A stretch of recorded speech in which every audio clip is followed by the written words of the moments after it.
October 20th, 2014, 5 days after Mark Driscoll's resignation appeared in the pages of Religion News Service. A team of shell-shocked board members, pastors, staff, and lay leaders are scrambling to determine how they might care for the few thousand people who are still around, still struggling with faith and doubt, marriage and divorce, births and deaths. Meanwhile, a few thousand miles away in Texas, Pastor Robert Morris is on the stage at the Gateway Conference in a room with a few thousand people to talk about a scheduling change. That change happened because Mark Driscoll had withdrawn from speaking at the conference. Morris talked about his personal relationship with Mark, and he said not to trust everything that you read on the internet. He did make some mistakes. Here's what I figure. We've got two choices. One is we could crucify him, but since someone's already been crucified for him,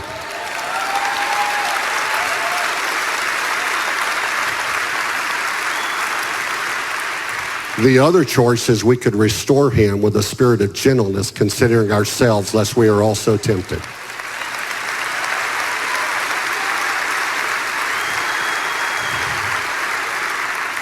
And it's very sad that in the church, we're the only army that shoots at our wounded.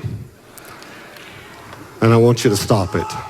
I really do. Thank you. I'd like for you to show your love for him. I'd like for you to just welcome him. Mark, would you stand up? This is Mark Driscoll. There's a level at which I get the spirit of this and appreciate it. The church should be a place marked by grace. But one must marvel at the fact that while a church of thousands in Seattle is in a collapse spiral, the guy at the center of it, a guy who's been found responsible for years of unresolved conflict and broken relationships, somehow he gets treated as the victim in a room full of pastors and ends up invited on stage to tell his story. Thank you, Pastor Robert. What do you want me to do? If you give a microphone to a preacher who's been gone for a while, he could go for a long time. There's incredible power in storytelling. Driscoll harnessed it throughout his years at Mars Hill, and starting right then, 5 days after resigning, he began to harness it again. In the 474 days that followed, he'd make about a dozen strategic appearances at conferences, special events, interviews. And during that time, he'd dial in an account of what happened at Mars Hill that won the sympathy of pastors and helped skeptics put their guard down. And Pastor Mark had to go through a very difficult, kind of almost a public trial with the media on his front lawn, helicopters. And I believe Mark Driscoll has been completely mistreated by former staff people and by our media. And I want to support Mark and his family here today. And Pastor Jimmy got up and delivered a powerful prophetic word to Pastor Mark. And the prophetic word was this: you've been a brother to many. The next season that you're going to move into is you're going to transition from a brother to a father. We had an 8-year conflict that really went public the last year, but it's been 8 years, and some of you are shepherds, you know what that's like. By the time everybody else knows, you've already been dealing with it for a long time. What a year. And we had a conflict that went public after about 7 years. It really went public for the final year and just was an insane, crazy, difficult. For 474 days, he told that story. And then, February 1st, 2016, he posted a video on YouTube. Howdy, Pastor Mark Driscoll here with my best friend, 28 years running, my wife, Grace. And we have a big announcement, at least it's big for us and for our family. We have moved to Phoenix, making new friends, and excited. He talks about healing up, and while he doesn't say the words fresh start, it's kind of the undercurrent for the whole video. And so, Lord willing, we're hoping, trusting, praying, planning, and also a little bit worrying about planning a church here in early 2016. The name of the church will be the Trinity Church. You can find out more. This is the aftermath story for Mark Driscoll and his family. The Trinity Church launched in the fall of 2016. He rebuilt an online platform, expanding the Real Marriage brand into Real Faith. There were a number of families that followed him to Phoenix, but for the most part, the experience of former Mars Hill members, elders, and staff has been one of unresolved brokenness and grief. We're not going to dive deeply into the story of the Trinity Church or Driscoll's ministry in the intervening years. The primary reason is that this podcast is about Mars Hill, and when Mark left, in many ways, his story at the church ended, though his legacy in the scattering community would echo for years. There's no shortage of coverage on Trinity Church, though. as Warren Throckmorton and Julie Roys, amongst many others, have continued to cover Driscoll in the intervening time. That said, there are a couple of elements of the Trinity Church story that are hard to ignore if you want to understand what happened in Seattle in the years to come. The first one simply being that Scottsdale Mark is a very different person than Seattle Mark. I don't hold to the 5 points of Calvinism. I think it's garbage because it's not biblical. But nonetheless, that whole young, restless reform, God is Father, but he's distant, he's mean, he's cruel, he's non-relational, he's far away. So then they pick dead mentors. Right. Spurgeon, Calvin, Luther. These are little boys with father wounds who are looking for spiritual fathers, so they pick dead guys who are not going to actually get to know them or correct them. Right. In that short clip, Mark manages to repudiate most of his books, much of his preaching, and Acts 29, the Reformed church planning network he helped launch and lead for nearly 20 years. It's an illustration of something that many from Mars Hill have described, this feeling they experienced in the aftermath of the church's collapse that went beyond just brokenness and loss of relationship, but a real feeling that as Mark walked away from the community, he poured out kerosene and lit a match. There's one other thing I'll say about Trinity, and there's a related story to tell. To some, it's a bit like a ghost, a specter of what used to be. It's not entirely the same, not entirely different, but certainly has a shared essence, a shared soul, if you will. So it haunts them, and some have gone down to face the ghost. When Trinity celebrated its 5-year anniversary this fall, one former Mars Hill member decided to do just that. I literally had zero interest in Trinity, and then just the idea popped into my head, well, maybe you should just write a Google review. And so as I was thinking of this idea, I was like, well, I've never been, so it really wouldn't be in good faith to write a review of a place you never been, And so I was like, well, obviously I have to go. And so I checked their website, and they told me I was invited to their 5-year anniversary. This was like the banner on the front page or something, you're invited? There's a banner on the front page. It said, you're invited. So I was like, okay, well, invitation accepted. This was definitely going to be a moment of facing ghosts. In his statements after his resignation, Driscoll dated the church's internal conflicts to 2007, and we covered the events of that fall in episode 7, titled State of Emergency. There were governance changes that year, but they didn't result in lasting conflict. They crushed conflict by crushing 2 people who raised questions about the changes.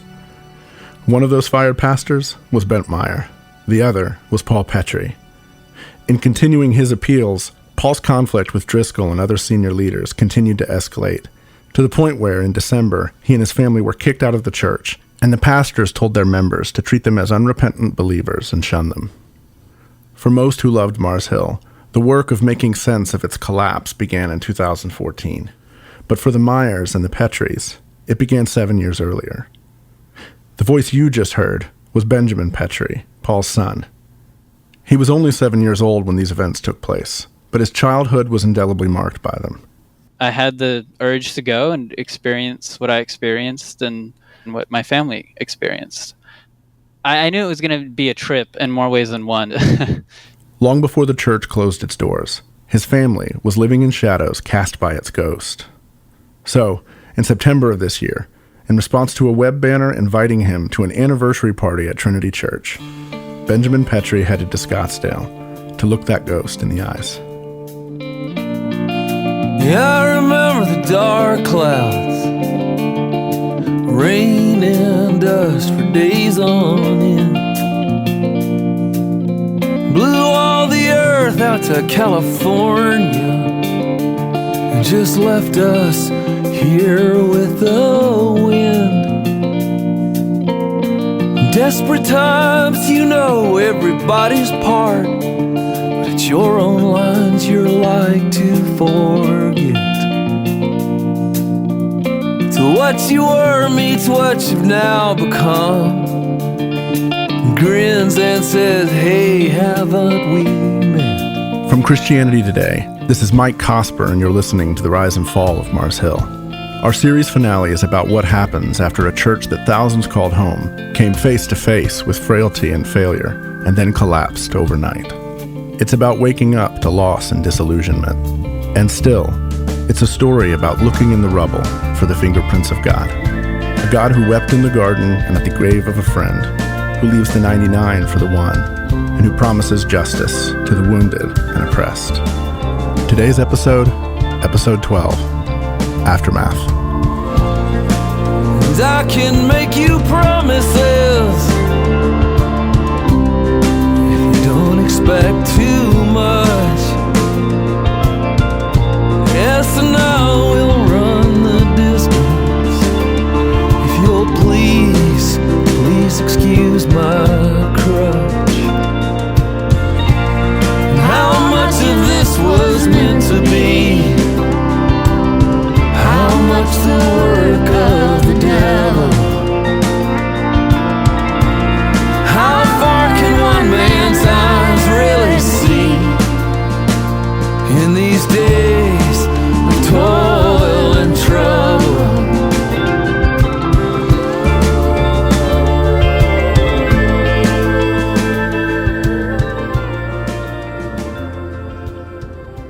Almost all of the first 7 years of Benjamin's life were defined by Mars Hill.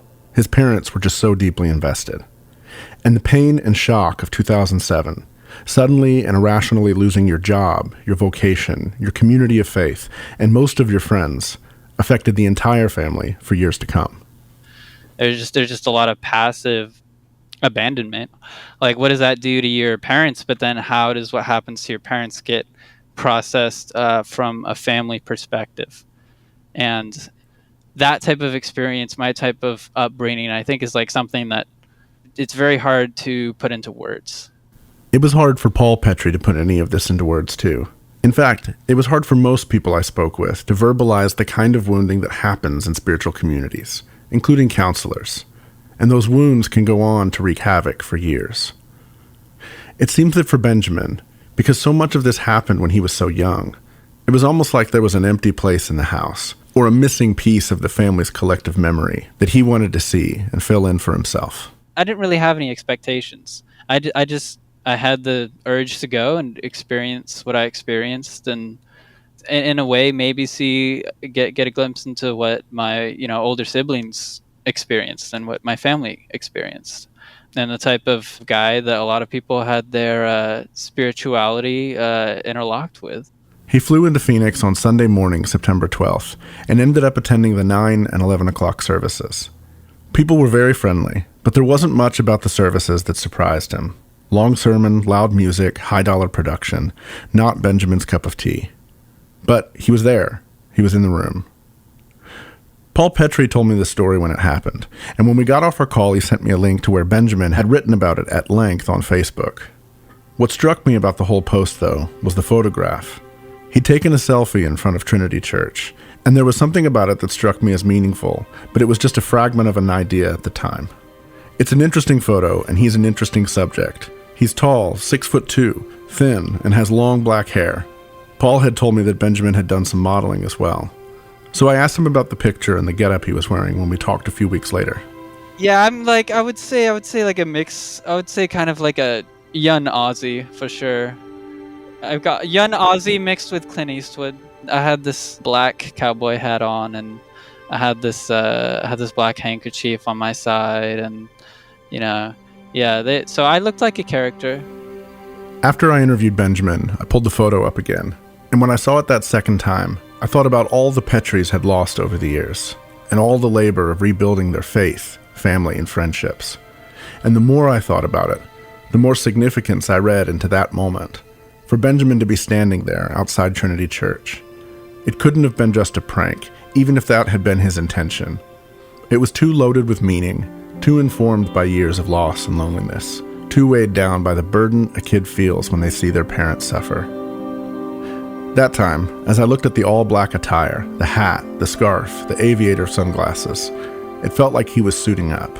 And then a quote came to mind that had been floating there for weeks. It's a line from HBO's The Watchmen, where a character named Laurie Blake is talking about why certain heroes wear masks. She says, people who wear masks are driven by trauma. They're obsessed with justice because of some injustice they suffered when they were kids. Ergo, the mask. It hides the pain. Benjamin was suited up, and not just to encounter a world that felt like Mars Hill again, or to sit through Driscoll's preaching.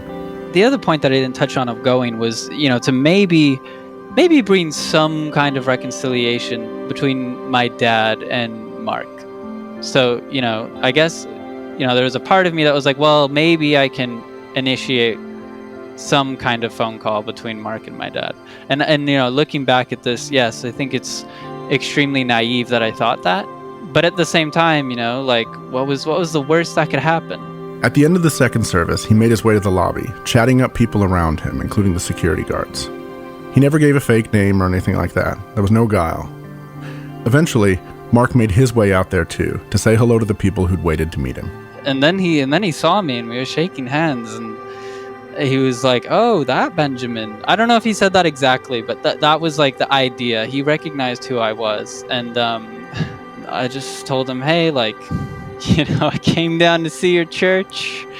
Yeah, I told him I was there for the anniversary, and I never realized this, but yeah, I don't know how tall Mark is, but I was definitely looking down at him.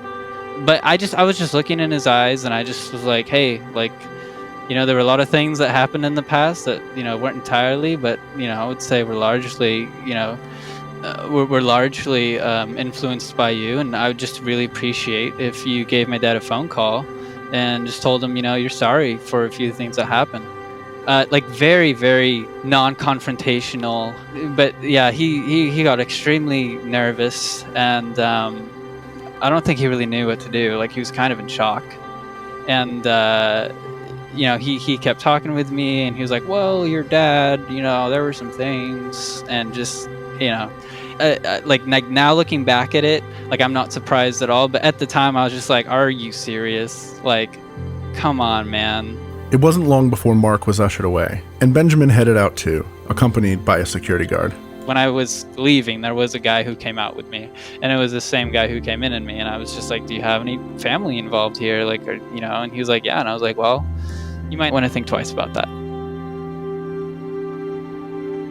I wanted to start with this story because I think it brings to life a journey that many have made in more quiet ways since the collapse of Mars Hill.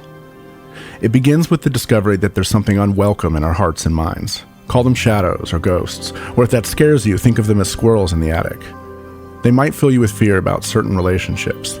They might be beliefs or doctrines you've left unexamined. They could be questions you're afraid to ask, maybe even questions about the role you played in an unhealthy organization. Whatever they are, they haunt you. They drive your anxiety.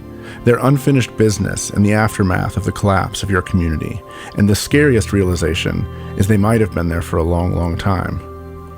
There's an aspect of Benjamin Petrie's story that's a little bit like the work of the holy fools in Christian literature, doing the thing that looks plain, obvious, frightening, or naive, and just showing up, maybe even showing up looking like Ozzy Osbourne, and just asking someone who's deeply wounded you and your family to consider reaching out for reconciliation. It's the lighthearted spirit of the holy fool, the very thing that causes us not to take them seriously, that enables them to surprise us with their wisdom. Facing Mark and leaving Mark was a very powerful thing for me. Because this is something that not only ideologically what Trinity represents, but who Mark is was such a big part of, pain for my family. That going and experiencing this and then leaving it was, I think very healing. Yeah, spiritually healing. Mark had been a ghost in his life for 14 years, and in a symbolic way, he took charge. He chose to enter Driscoll's world. He chose to confront him, and he chose to leave. It makes me think of a line in Cormac McCarthy's novel, The Road, a story set in a devastated post-apocalyptic world. There's a moment when the man, the main character, muses to himself about the fireside routine he's created for him and his son. He says it feels like some ancient anointing. So be it, McCarthy writes. Evoke the forms. Where you've nothing else, construct ceremonies out of the air and breathe upon them. I would guess that Benjamin Petrie is not the only person who, after losing or being cut off from spiritual community, constructed a ceremony out of the air and breathed upon it, and found a little bit of freedom.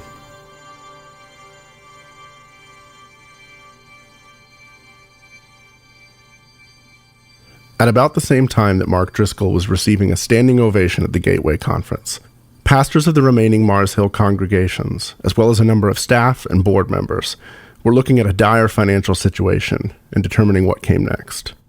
While producing this podcast, I found that there's more than a little curiosity and even suspicion about what happened with the church's finances after Mars Hill closed. And it's a reasonable question.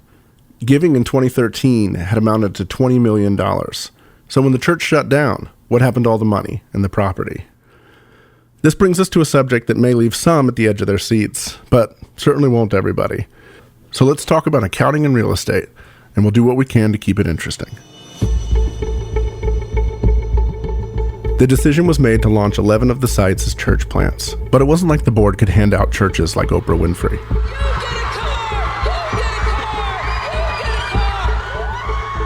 It wasn't like that at all. Resources were scarce, the church was very leveraged, and the whole thing was really complicated. The church began the year with 14 campuses, a massive staff, and a very expensive media ministry. Throughout 2014, attendance and giving declined, and several people familiar with the numbers said that the week after Acts 29 kicked Mark out, it dropped by almost 50%. There were layoffs, cutbacks, and firings all year long. But that couldn't offset the lost income. Some of the church's properties were mortgaged, so transferring them to the new church was complicated. The lender had made an arrangement with a church of 15,000 people. These new churches were all under 1,000, with no banking history or credit. Other churches were leasing their properties, and some of the leases stretched far into the future, creating similar challenges as a mortgage for the dramatically smaller churches. There were a ton of other details, stuff you'd never think of, like copier leases that became six-figure liabilities and were almost ironclad. There were civil and criminal lawsuits from former members, accusing the church and its executive elders of mismanagement of funds. The cases were all eventually dismissed as having no legal merit. But the legal expenses incurred by Mars Hill Church were significant. Managing all of this was Carrie Dodd, the church's CFO, and Caleb Walters, the director of real estate development, who became the chief of operations at the end of 2014. They would be the last two people employed by Mars Hill Church. Dodd couldn't be reached for the podcast, but I spoke to Caleb Walters and he walked me through the big picture of the dissolution. In the end, it was all pretty straightforward. A formula for distribution of assets was developed based on each church's attendance and giving in the previous year, and this formula was shared with each of the churches at the beginning of 2015. From there, they made sure each church got its fair share, whether that meant property, prepayments on a lease so it could be transferred, or cash. When Walters was initially asked by the board to stay and help manage the process, he resisted, but he ended up committing when he saw it as a gospel-motivated project, breaking up Mars Hill as efficiently as possible to maximize what each of the new churches could start with, and to try to allow as many churches as possible to stay in their current locations. But pulling that off required a juggling act, selling buildings that wouldn't be used by the new churches, renegotiating loans and leases, and countless other details. They weren't entirely alone, though. A team came together that Walters described as some of the best minds in commercial real estate in the Pacific Northwest, and that a number of lenders and landlords entered negotiations eager to help these new churches. On one occasion, a single real estate liability was significant enough that had they simply paid it off from the church's remaining assets, it would have left nothing for the 11 new churches. But an individual donor covered that expense. For Walters and Dodd, though, the day in, day out was grueling work. They were the only two people working out of a massive warehouse, surrounded every day by the empty husk of a community that they'd been a part of just months before. But as Walters described it to me, he's proud of the work. They were charged with being good stewards of what was left of the church. They did so by equipping 11 church plants, and they were witnesses to ongoing, gospel-inspired generosity. Generosity that came in spite of the loss, frustration, and cynicism that would naturally emerge after the church closed its doors. It took more than a year to finish that work, and because of the extent of their debt and the diminished cash reserves, the final distribution felt by many to be less than they'd hoped for or anticipated. But there was one other significant expense in the mix. After the sale of the Ballard building in 2015, Mark Driscoll was paid the equivalent of 1 year's salary as severance. His salary at that time was $650,000 a year. The decision was finalized in early November and announced sometime in November. This is Aaron Gray. He pastored Mars Hill Shoreline, which became Sound City Bible Church. So we went from, giant mega church, fastest growing, influential, et cetera, to we're gonna plant out churches on about a 6 or 7 week timeline. Planting the new churches happened before most of the sales of the buildings and renegotiations of leases were finished for Mars Hill, so the 11 church plants were flying blind a little bit. They were discouraged from raising direct funds for the new churches because they were still covering overhead for their facilities and staff through the end of the year. Meanwhile, they're supposed to launch on January 1st, and they're scrambling to put the pieces together for it. All of this on the heels of the stress and controversy of 2014. Several of the church planners, including Aaron, had been part of the investigation and had spent hundreds of hours in grueling interviews and discussions about the fate of the church. So it's not as though they came into this work with a lot of fuel in the tank. Like it was borderline terrifying in that 6 or 7 weeks.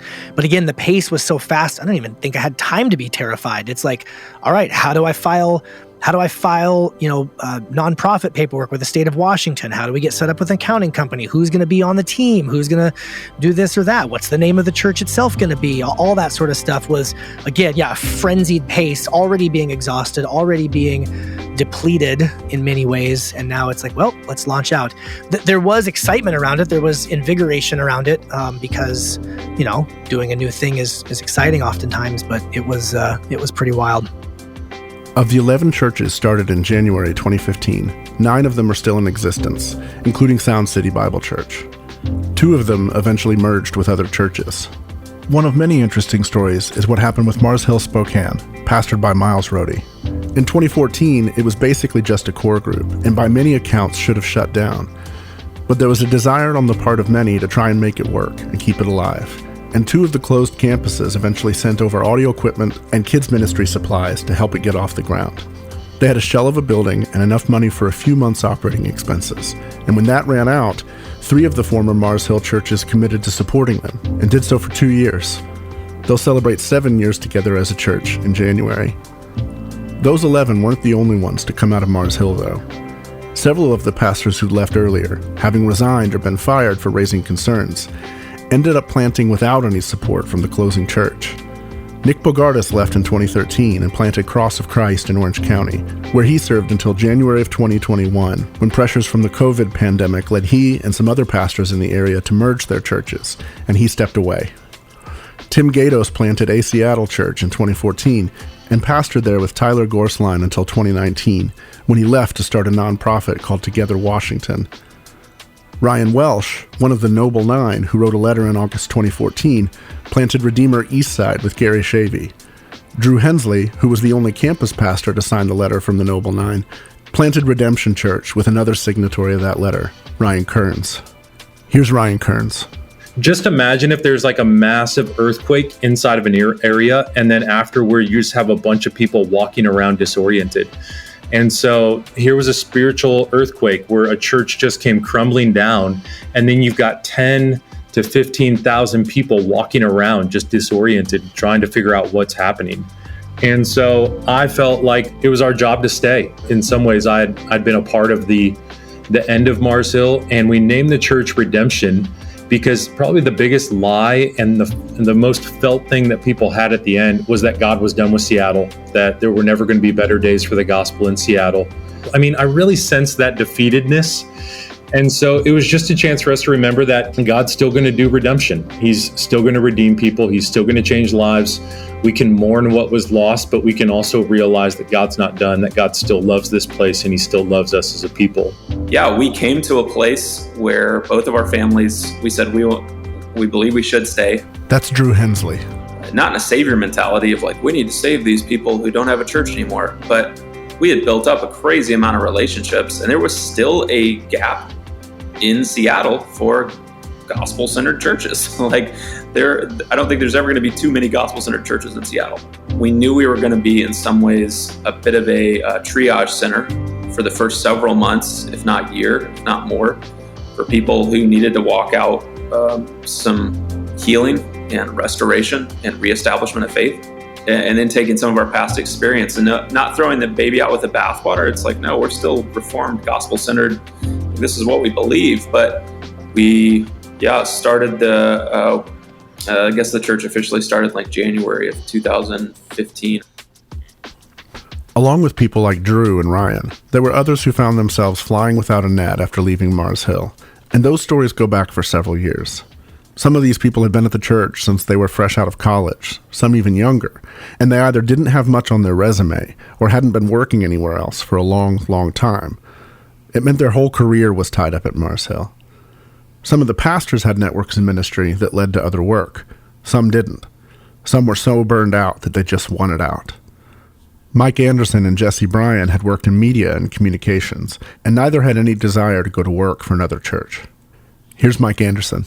We have no money and we got to support our family. And so we started, we basically went and got contracts to do like website design and stuff and like figured out how to do it. And we went and started a few companies and went with whichever one was able to pay us. Like for a lot of that time, I had multiple jobs. And part of the obstacle was Mars Hill itself. Jesse referred to it as the Enron of churches because it had so many negative associations with it in the city. So a friend of mine who is, I won't use his name, has a very robust background in music and publishing and stuff like that. And there was a job opening at a large company in Redmond to do music publishing for the video game platform that they had. Now, this job this person was applying for was like entry level compared to the things he'd been doing for years.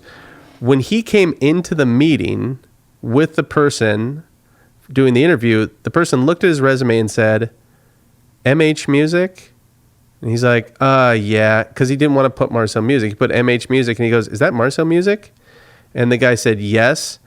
The person that was doing the interview stood up and walked out. And my friend sat in that room by himself for like 15 minutes, realized no one was coming back, stood up, walked out of the room, and tried to find his way out of the building. It was that bad. You were unemployable. It's game over. And by the way, remember that whole thing about how we all had mortgages and children? That didn't help because now you're over a barrel and I got to figure out how to like build something out of nothing fast. Mark got to leave. The rest of us didn't. We had to pay the price and the repercussions, and most of us are going to be paying for it probably the rest of our lives. Good news is we still all were friends and we figured it out. Out of that scramble, Mike and Jesse, along with two other co-founders, Jake Johnson and John Ashcroft, founded Belief Agency, a creative agency and story consultancy that's grown to work with brands that are household names. Because of agreements with those brands, we're not sharing the names here, but it truly is a remarkable story of entrepreneurial grit and survival. When we got the business going, we literally used all of our money to try to help people get out of there and have something on their resume so they could get jobs. And we did that for years. Because it really was like, we got to escape this thing. The reason why we have never talked about these things is because if we talked about them, this could ruin all of our lives again. The stakes could not have been higher, And I'm shocked. I'm just shocked that I'm just shocked at work. It's crazy. The amount of times we were this close to death is nuts. And this season wasn't just about financial survival. They were also watching the church they'd poured their lives into melt down, people leaving or getting fired, scandals emerging almost daily towards the end. We're all deconstructing in real time every day. Like every morning we get to work and go for walks and figure out what's going on. There's a lot. I think I'm still escaping Mars Hill. Honestly, for real, it is still an active escaping from it every month. And sometimes it's every day. That word, deconstruction, comes up a lot when you start talking to people who are part of Mars Hill. And for many, including Mike and Jesse, the whole concept of deconstruction wasn't an abstraction. It wasn't something that happened out of reactivity against Mark. It was a real-time experience, and it happened because you were watching this community and the people who were part of it fall apart around you. You know how many times we're like, these people are going to shoot themselves. They were unwinding people's lives. And these were all men that a year and a half before, I would say are probably the best dads and friends I know. And now they're smoking 2 packs of cigarettes a day, drinking at work, and talking about shooting themselves. That's how fast it happened.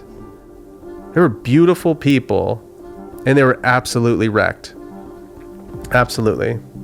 I think Joe Day describes how you find yourself in this place pretty well. He was at the church from 1999 to 2004 and served mostly with Mars Hill Music.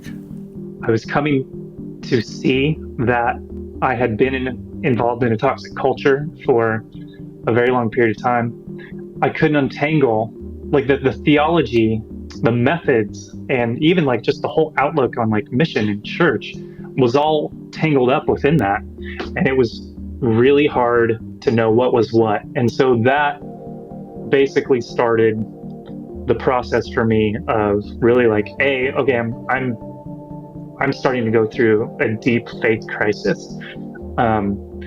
And I realized like, okay, this is where I'm at. I can't like ignore it, and neither can I just like pray it away.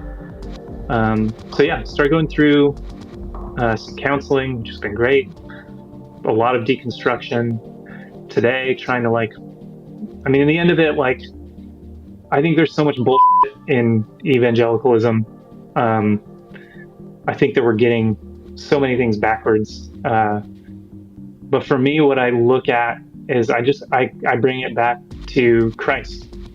Like, as I've tried to untangle everything, where I've landed is everything else might be rot, but the person of Christ is still extremely compelling to me. I think there are two things we need to do. We need to understand the experience of deconstructors. This is Paul David Tripp. Paul was on the board from late 2013 until the end of July 2014 and worked during that time to try and bring about reconciliation and restoration inside Mars Hill. We should understand the trauma of these experiences. But I want to say something else. We should all be deconstructing our faith. We better do it. Because our faith becomes a culture so webbed into the purity of truth, it's hard to separate the two. And we better do some deconstructing, or we're going to find ourselves again and again in these sad places. For me, I've accepted the fact that I'm going to be a sad man for the rest of my life, because I get calls all the time of the saddest things that are happening in the church. And I celebrate the Church of Jesus Christ.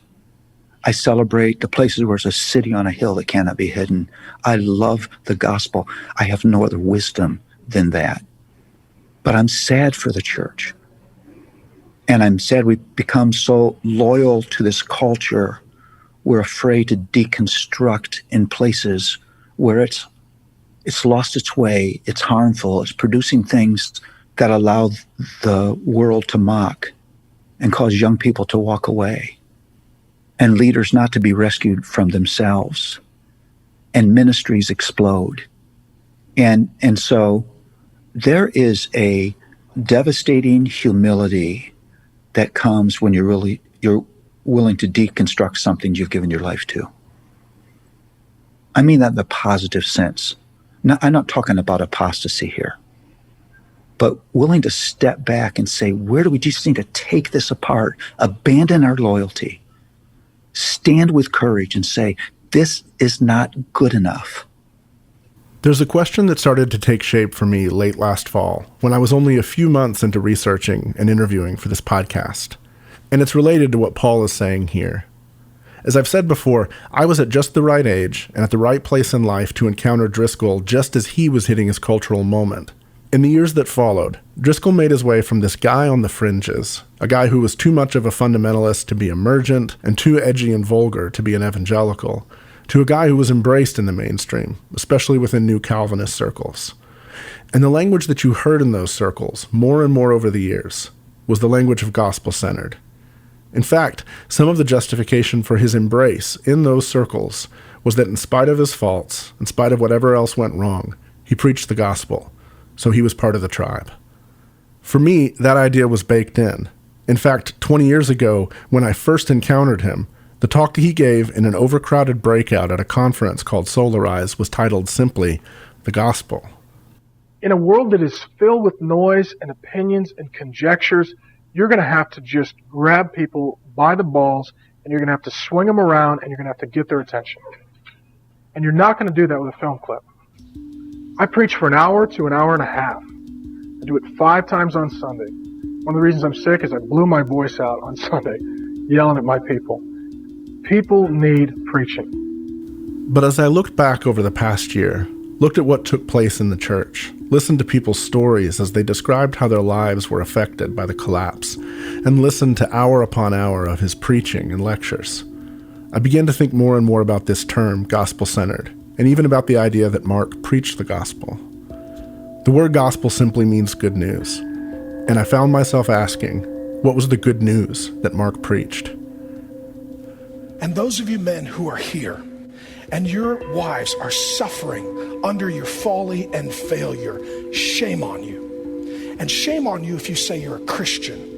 And shame on you if you've been attending Mars Hill. And shame on you if you've been surrounded by good men and have pursued none of them. And shame on you if you've not become a member and submitted to spiritual authority. And shame on you if you've not joined a community group so you can walk in darkness. And shame on you if you show up to put communion in your hands. This is the same sermon where you've famously heard Mark scream week after week. How dare you? Who in the hell do you think you are? We included that in the credits, and I wanted to talk about it here for a reason. Because while it's not an example of him openly screaming at someone in a meeting, it is an example of a spirit that I think pervaded his teaching and that infected the leadership culture in the church. It is an outlier in the sense that his yelling rarely hit those decibels on Sundays, but I think you'll find the core message is pretty consistent all the way through the Mars Hill story. As one former member put it to me, that message was, you suck, do better, do like me.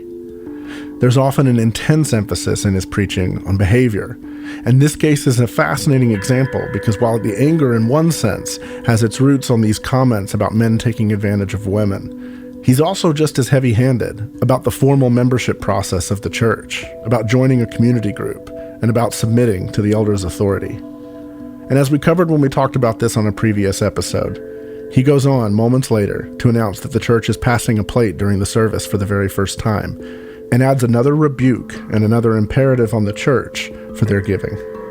We have people who come to this church every week, they don't worship, they take, they don't participate. We'll pass the plate. If you're disconnected, please fill out the visitor card. You could supplement these clips with hundreds more. Some of them, his most famous jokes, mocking young guys who live in their mom's basement, going off about the culture of objectification, making fun of liberals and progressives in Seattle, and on it goes. But beneath the punchline of any of these jokes is usually an imperative of some sort. Something along the lines of, man up, grow up, pull it together, give, serve. I'm not saying Mark never preached the forgiveness of sins. He certainly did. And there's no doubt that people came to authentic faith in Jesus at Mars Hill. But there are different ways of experiencing forgiveness and different ways of talking about it. There's a forgiveness that says, I'm not going to hold a grudge against you about that thing you did. And there's a deeper forgiveness that says, I'm not going to hold the fact that you're a sinner against you. I'm adopting you as my child, and you're loved unconditionally. I don't think you can argue about the fact that Mark preached about how God forgave sinners. But I do think we can look at the life he invited his followers into and see it shaped by something other than God's unconditional love and mercy. What happens oftentimes is people hear some recognition of how hard things are, and frankly, some of the things they've been hiding about themselves, and they finally feel permission to be honest. This is David Zoll. David's a pastor, an author, and the founder of Mockingbird. And he's also someone who I think has a really fine-tuned sense for all the ways we set obstacles between us and the grace of God. And then they hear the message of grace, which is life-shattering and extremely exciting, that my past might be wiped away in some way that is true. But then what happens is you bring the law back in, so it becomes a kind of a law, grace, law is the way that we would normally put it. The disposition that comes through is this very sort of get better, to try harder, to pull themselves together. Eventually, what you'll have is what you have in every other element of the culture, which is burnout. You'll have people who wake up one day and be like, hey, this isn't actually working. So I want to come back to this question I asked a few moments ago. What was the good news at Mars Hill? Was it a story about the mercy of God for the people of God? who came like beggars and were never turned away?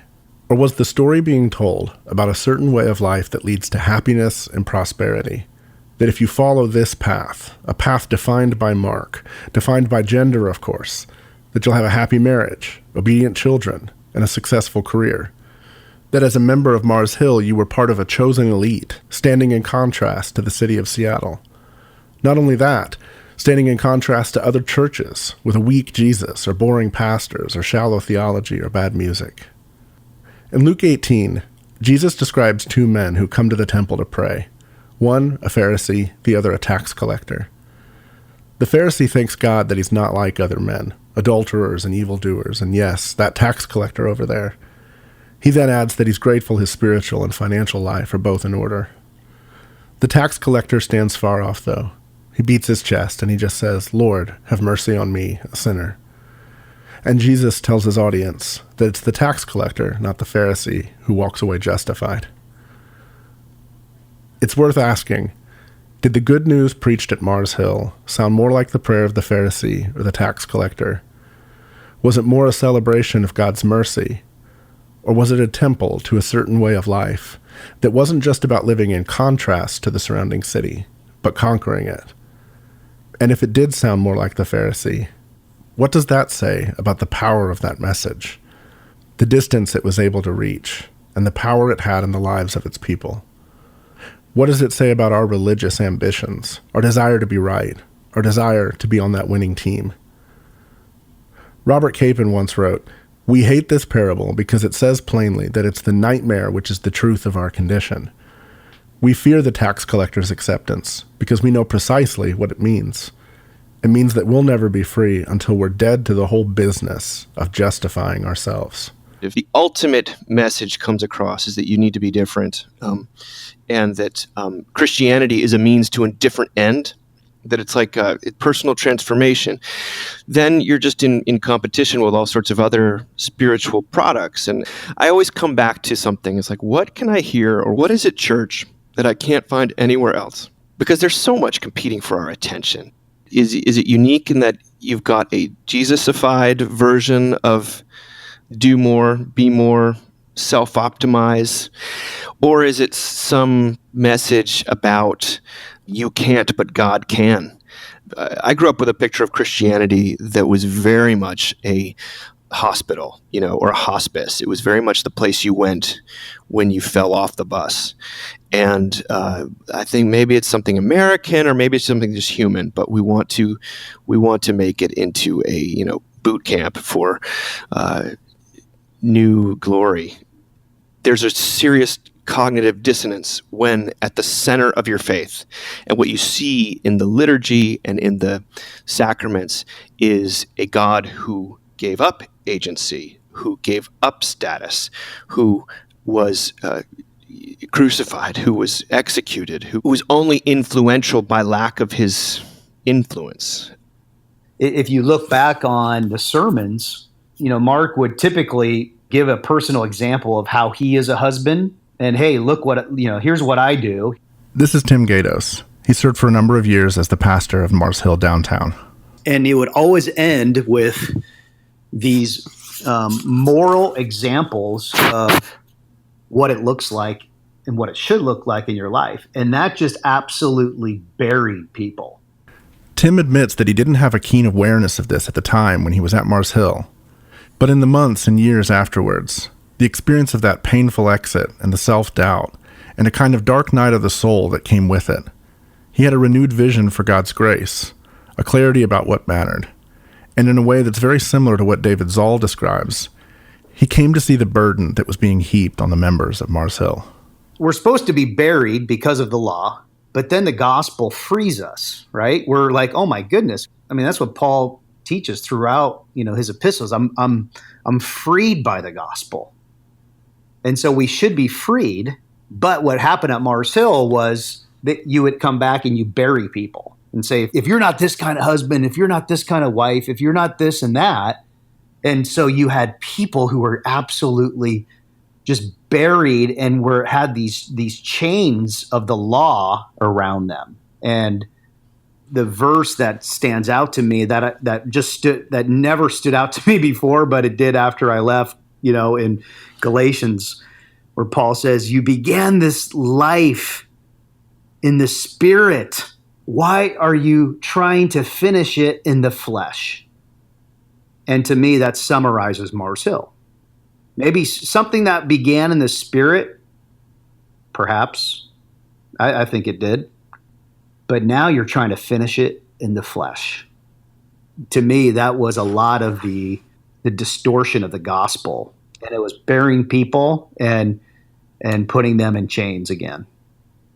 It really was stunning for me over the past year and a half to see how often Driscoll's sermons ended with his personal example, especially when it came to marriage and parenting, and so many of his sermons ended talking about marriage or parenting. He curated an image of himself as the consummate provider, defender, both king of the castle and pastor of the family. And there was an unapologetic sense in which he framed marriage as transactional. The husband goes into the marketplace and brings home the bacon. The wife cares for the needs of the home, and especially the needs of their husband. We've already covered how at times those were described in specifically sexual terms. But it went beyond that too, to stuff like nachos. Men feel like their life is desert, and they want to come home to a wife, a home, children that is a place of rest, refreshment, rejuvenation. Here, she says, he's laying on the couch and eating. It's biblical. Let him do it. Right? Might I suggest nachos and wings? You might say, well, that's just a joke. Don't take Mark so seriously. But then, moments later, he continues the point. See, if your husband loves you, and he's working hard all day, and he's out there slugging it out to feed the family, and the whole day's been a desert, no encouragement, no support, no replenishment, he comes home, you want to greet him at the door and be in Getty. I love you. Welcome home, sweetheart. And he gets back to nachos again. One guy said it to me recently. I said, how's your marriage going? He said, great. I said, really? What happened? He said, I came home from work the other day. My wife greeted me. And sitting next to my recliner chair was a plate of nachos and a drink. She said, welcome home. I know you've had a rough day. He said, I love that woman. Who wouldn't? This gets at one of the more complicated dynamics with Mark. When was he preaching, and when was he joking? Were women literally supposed to have wings and nachos at the ready? Or was he just playing for the laughs? What I found is that there were at least a couple of different audiences inside the church, and they drew different lines around when to take him seriously. Some heard this kind of stuff like he was playing a character, sort of an Archie Bunker in an Affliction t-shirt.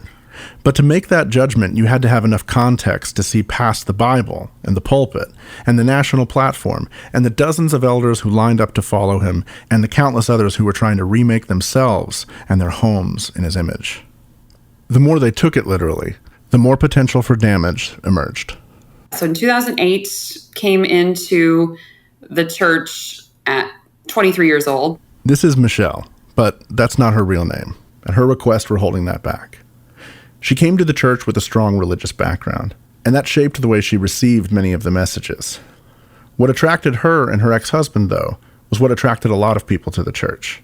It was, right at the beginning, actually, I think, of the Peasant Princess series. And it was interesting because, we talked a little bit the other day about the media piece, and I think that actually really drew us in because there was a really great, it sounds silly now, but there was a really great intro video to that sermon series. But it really just was engaging. This audio is from that promotional trailer, and engaging is definitely one word for it. It's wild. It's a mix of animation styles that include Disney and anime and comic book looks, all in hyper neon colors. And it features images from Song of Solomon, especially the sexualized stuff that Driscoll emphasized. Towers, fruit trees, bouncing deer, young girls. You get the point. If you're an insider, it's kind of a joke. You know the way Driscoll likes to teach this stuff is kind of enigmatic, and you don't necessarily take it too seriously. But if you're young, and you're struggling, and you're trying to make sense of marriage and sex, it's a whole different invitation, with a whole different set of consequences. The Peasant Princess is our ongoing sermon series in which we are studying the Song of Songs. My name is Pastor Mark, and I'm the preaching pastor at Mars Hill Church. In this book, coming from the background of purity culture, but being now a married person and trying to navigate sex, it was really of interest, trying to figure that out within the relationship, but also trying to figure out roles of, what does it mean to be a godly wife? And, I think my ex-husband and I both came with that earnestness, really, of looking to learn. As we looked at in episode 5, Driscoll's teaching on sex and marriage was essentially made in his and Grace's image, going beyond the idea that men were to be leaders in the church and home, as many complementarians believe, to a hyper-masculine vision of men as combative, aggressors, and initiative takers who took the weight of the world on their shoulders. In contrast, women were to be caregivers, homemakers, raising lots of kids and serving their husbands in churches. And while some might say that's too broad a generalization, it's the picture that almost every woman who joined the church in her early 20s described to me. I know I started to change who I was to try to fit into that mold. It was very unfortunate because by trying to do that and by trying to become the people that we thought we were supposed to be and take on the roles that we thought we were supposed to take on, we actually had the opposite effect. That vision for marriage went beyond personality and included sex. And at Mars Hill, there was a lot of talk about expectations for sex and marriage. It was framed as an exchange and as something owed. And if you don't fulfill your duty, now you're in sin. It's not that I'm allowed to have choice and agency because I have a headache today, or I'm tired, or I'm just not in the mood. I don't even have that opportunity to consider whether or not I want to do it, because the answer must be yes. Otherwise, I'm in violation of the God of the universe. It's a powerful tool, and for me, it was very effective. Essentially, the essence of trauma is powerlessness. This is Colleen Ramser. She's a licensed mental health therapist specializing in trauma, specifically in the areas of domestic abuse and spiritual abuse. Much of her practice involves working with women like Michelle, helping them understand the ways they've lost a sense of themselves, a loss of agency. She also works with churches and church leaders, helping them understand the dynamics of abuse and its long-term impact. Anytime there's one image bearer who's using their God-designed agency and power or dominion to, exert control, and these are my desires and my wants and my needs, and I'm going to take it, and the person experiences powerlessness, then there's grounds for trauma. And then that toxicity in the body and what happens and how a person feels that they have no personhood. They can't say, this is where I'm at, this is who I am, this is what I want or don't want. In Michelle's case, that loss of a sense of self happened because she was trying to live into the vision for womanhood that was being preached from the pulpit on Sundays. For her to object to anything required overcoming a pretty intense wall of resistance, a wall constructed of layer upon layer of teaching that placed authority outside of her own will. Mars Hill constantly emphasized hierarchy, children submitting to parents, wives submitting to husbands, husbands to pastors, and, of course, Mark was the first among equals with the pastors, and he regularly talked about hearing straight from God. And it's not as though there was universal endorsement of Mark's teaching on these things. Lots of people in leadership at the church and in Christian networks and institutions groaned inwardly at some of the stuff Mark taught about sex and submission. But they'd roll their eyes and mostly ignore it, often because their agreement about other doctrines that they saw as cultural battlegrounds, like women in leadership or inerrancy or specific theories of the atonement, made it worth tolerating his excesses. Michelle's story is an example of the collateral damage that comes from that posture. I was quiet. I was docile sexually. I never, ever said no. I never, ever set a boundary. And yet inside, I was torn up. I remember intentionally dissociating during sex because I did not want to be there. But so I had this entire internal experience of trauma experience. But I never expressed that. And so that was not clear to my husband. And I never stated any sort of hesitation to him just because there was no framework for that. The framework that did exist in the church was that hierarchy. And when she raised concerns or expressed her own unhappiness, the presumption in much of the counsel they got from friends and pastors at the church was that they just needed to press harder into what Mark taught. He needed to be a better leader. She needed to be more submissive and self-deferential.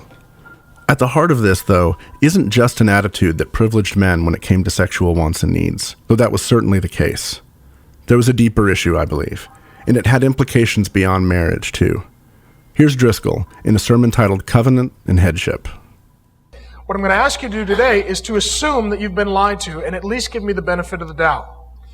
Multiple lies have been told you. One of the greatest lies is that the foundation of all relationships with us and one another and with us and God is love. The foundation of all relationships is not love. That's a lie. That's a lie. The foundation of all relationships is covenant. And love comes out of a covenant. You could spend a long time breaking down what Driscoll is saying here, and there are probably a stack of PhD theses a mile high on the relationship between God's love and his covenants. But it's also not difficult or time-consuming at all to see that what Mark is saying here isn't supported by any tradition in church history. In fact, it's a classic case of putting the cart before the horse. I asked Dr. Greg Allison, author of Historical Theology, to give his thoughts on it, and as he put it to me, love is an attribute of God. It's part of his divine nature, and it's different from and foundational to any covenant he's established with his people. Covenant, then, is derivative of love, not the other way around. To put it another way, when we talk about love, we're talking about who God is. And we talk about covenants, we talk about certain relationships. But the idea that love is constrained by covenants is just not found anywhere in Scripture or in any church tradition. It might be tempting to dismiss this as an odd detail in an old sermon, but again, what was so definitional for Mars Hill and its members was this emphasis on gender and authority, and this sermon is on headship, the idea that men are to be heads and leaders of their families. Driscoll here is moving the foundation of the relationship between husbands and wives away from love and into covenant, and he goes on to emphasize the role of authority in covenants as well. In Scripture, there are different kinds of covenants, and each covenant has a head. The person that is over that covenant and sort of everyone under them is implicated in their decisions. To give him the most generous hearing, you could consider how he's responding to his context. Casual divorces, lazy and disconnected dads, or, as a complementarian, the importance of gender roles. But once again, you'd be hard-pressed to find anyone, even in his own tradition, who would say that covenant is a more important concept than love in understanding why Christians believe what they believe about these things. By doing this, though, it places an accent on the role of authority in human relationships, especially between men and women in marriage. And the question to ask is, what happens in the culture of a community where explicitly or implicitly, love is de-emphasized to highlight authority? What does it look like where that vision of authority, vested solely in men, is married to the vision of sexuality that we've talked about earlier in this podcast, particularly where it's taught that women are responsible for satisfying men so that they're not tempted and so that marriages are secure and satisfied? How does that shape the experience of someone like Michelle, who arrives without much context for Christian sexuality? And what are the other implications for women in the church, for how they relate to pastors, and for how the church responds to a marriage in crisis, or a woman in crisis in particular? Leadership was mostly male, and they were very reluctant to talk to you, especially one-on-one. This is Lindsay, and that's also not her real name. So if you were in a situation where maybe your relationship wasn't healthy, like I was, that was really difficult. Lindsay came to the church at the end of 2010, when she married her husband, who was already there. And there were a lot of aspects of Mars Hill's culture around gender and sexuality that came as a shock, in spite of her own conservative evangelical background. I felt, since I was a trauma survivor and a sexual assault survivor in particular, it did kind of mark me at Mars Hill as being kind of like a project. So in community groups, or when you got to know somebody, you're supposed to kind of expose all of that right away.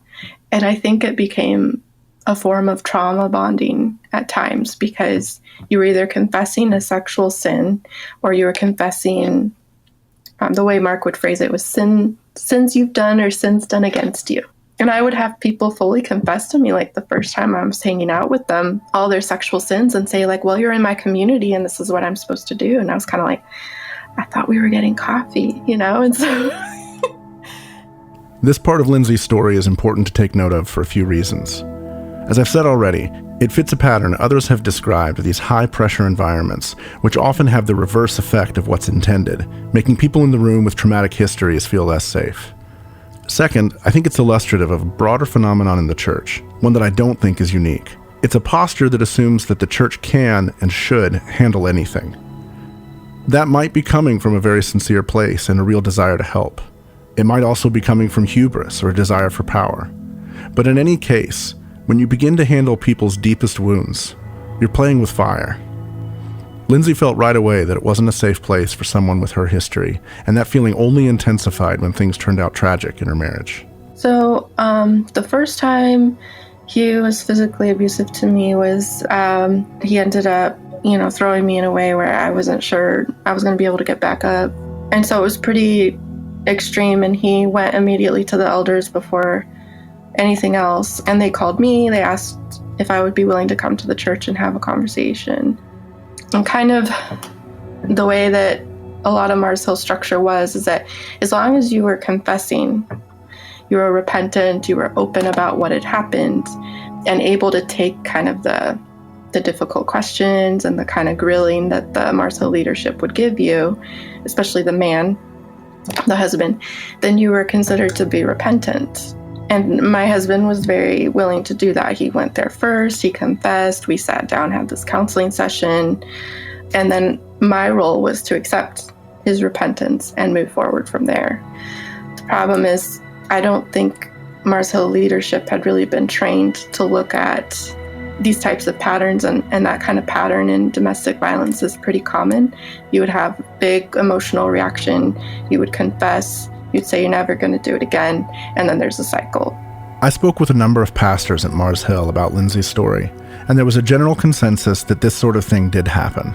That being, pastors choosing to handle a domestic violence or other crisis care in-house, and making the many mistakes reflected in Lindsay's story. There was, among some of the elders, a hubris and at times a feeling of responsibility that they needed to be competent for anything.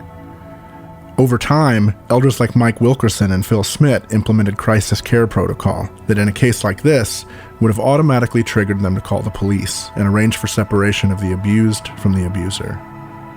Is the degree to which a church with this rigid emphasis on lines of authority, as well as the rigidly defined gender roles, provides adequate safety valves and safeguards for someone suffering abuse like Lindsay, or suffering a loss of health and agency like Michelle, to show up, be heard, believed, and get help?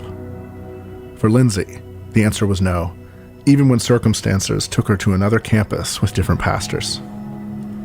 There was one time where I was sat down, I was set on leaving, I just didn't feel safe, and the elder who was doing this meeting said, "We're going to sit here until we hear from God what you should do." So we sat in silence for a few minutes, and I didn't hear anything. I've never heard anything audibly from God. If I hear anything, it's going to be like probably a scripture. That's just how I am. He said, "Well, I heard something from the Holy Spirit. He spoke to me. Did he speak to you?" And I was like, "Nope." And so he's like, "Okay, well, we're going to sit here until you do." And it was very clearly communicated to me that what I needed to hear from the Holy Spirit was that, yes, I would come back to my husband. In 2013, she left Mars Hill and began attending another church in town. In 2014, her husband joined her there, but it would be another 6 years before she was able to leave the marriage.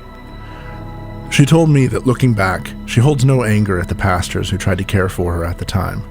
She sees their responses as an attempt to do their best without proper wisdom or training. It's the broader structure that troubles her. It was an environment where she always had her husband between her and anyone that could help her. He was being berated and called to leadership all the time, and so if you were to add to that, or if you were to try to go around him in any way, that would be costly, in that type of relationship. And then, the higher up you go, following that hierarchy, the more inaccessible certain pastors were, and it kind of added to that hype, I think, and that anyone who was close to Mark it was kind of prestigious. So yeah, it was definitely played a part in how I felt like I had a voice in the church. It was difficult for Lindsay and Michelle both to even imagine something different, because life at Mars Hill was immersive. It wasn't just, we all go to church together and men do this and women do that. And, it was down to the bone because we were going to church together, we were serving together, we were in community group together, we were in women's group together. Our lives became intertwined, and these expectations pervaded all of it. I didn't even know that I would call it pressure. It was just the norm that was set through the pulpit and reinforced through these many, many channels. And I was on the hook because of that earnestness and wanting to honor God. Michelle began a kind of deconstruction process of her own under surprising circumstances. After having had 2 grueling childbirth experiences, she decided she wanted to become a doula, and as part of her training, took a massage therapy class. It ended up being the most profound, transformative experience of my life because there was an expectation of consent, of agency.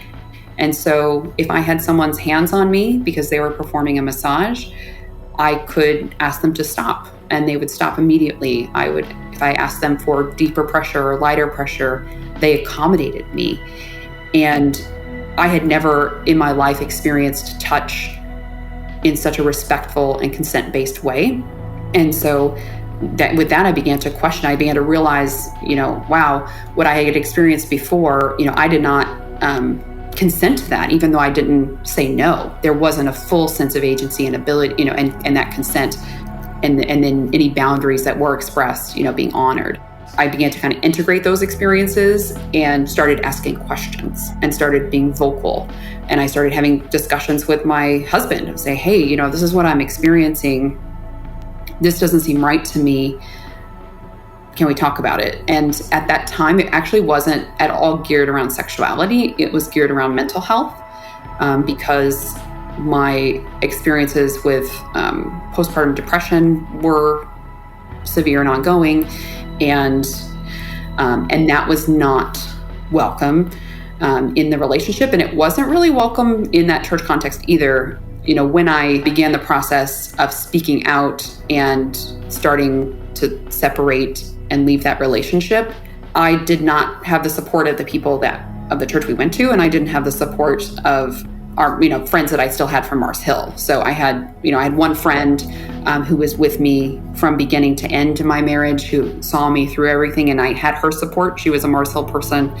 But otherwise, standing up for myself and standing up for the respect that I knew I deserved, it was at the cost of those relationships. Lindsay's story has a similar outcome. She made the decision to end her marriage in 2019 and did so when she had the resources in 2020. It's also come with the loss of relationships.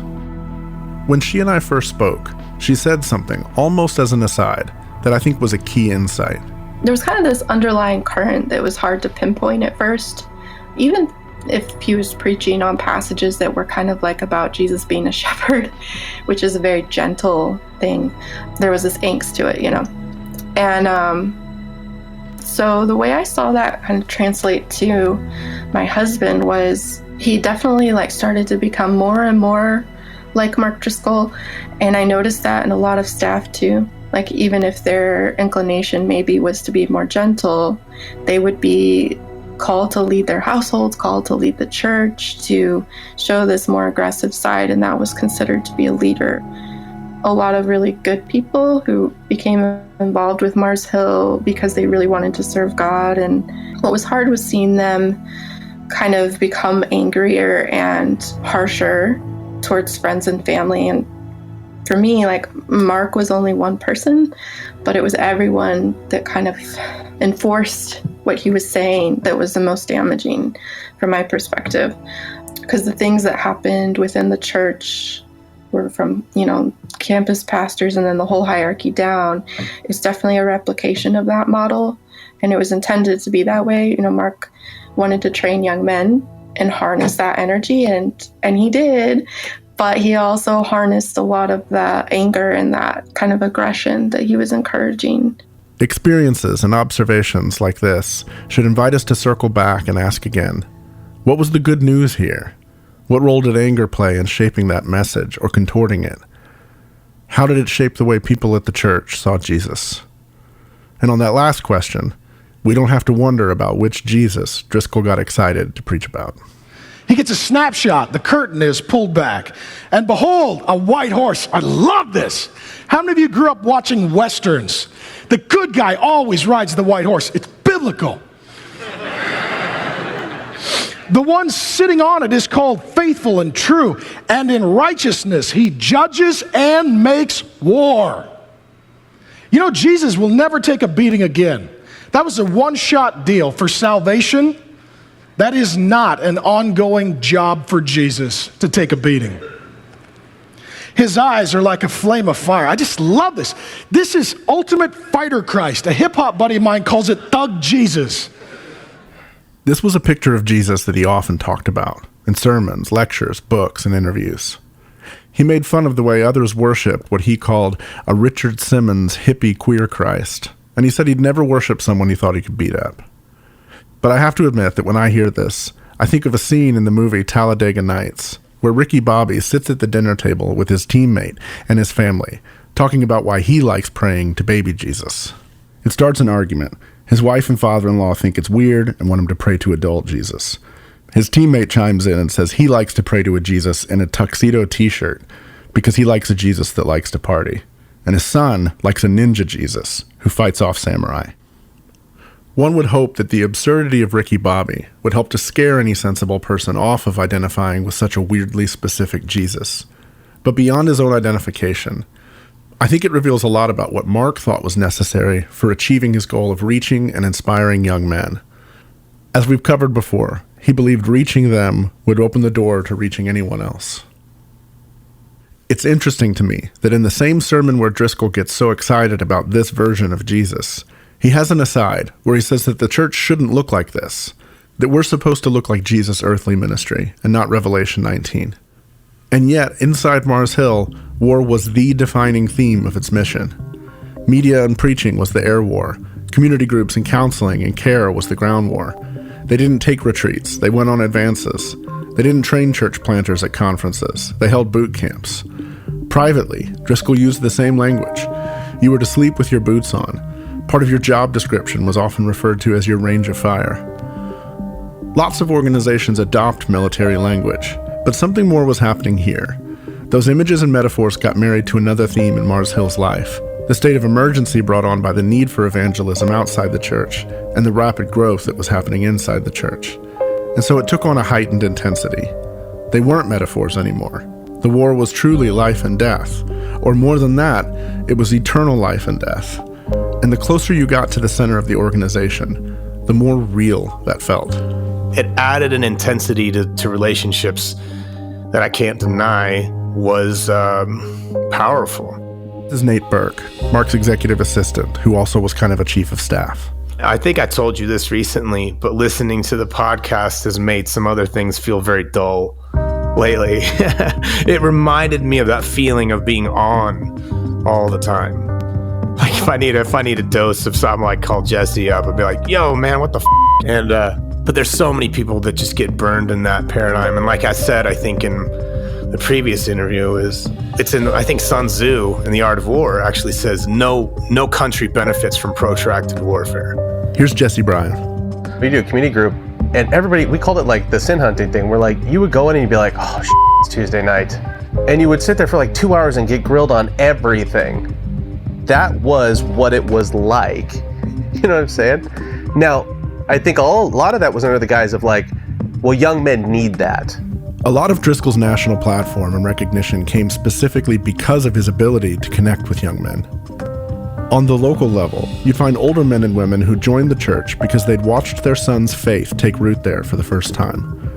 On a national level, he seemed to have his finger on the pulse of something that pastors in a variety of other churches and movements wanted to tap into.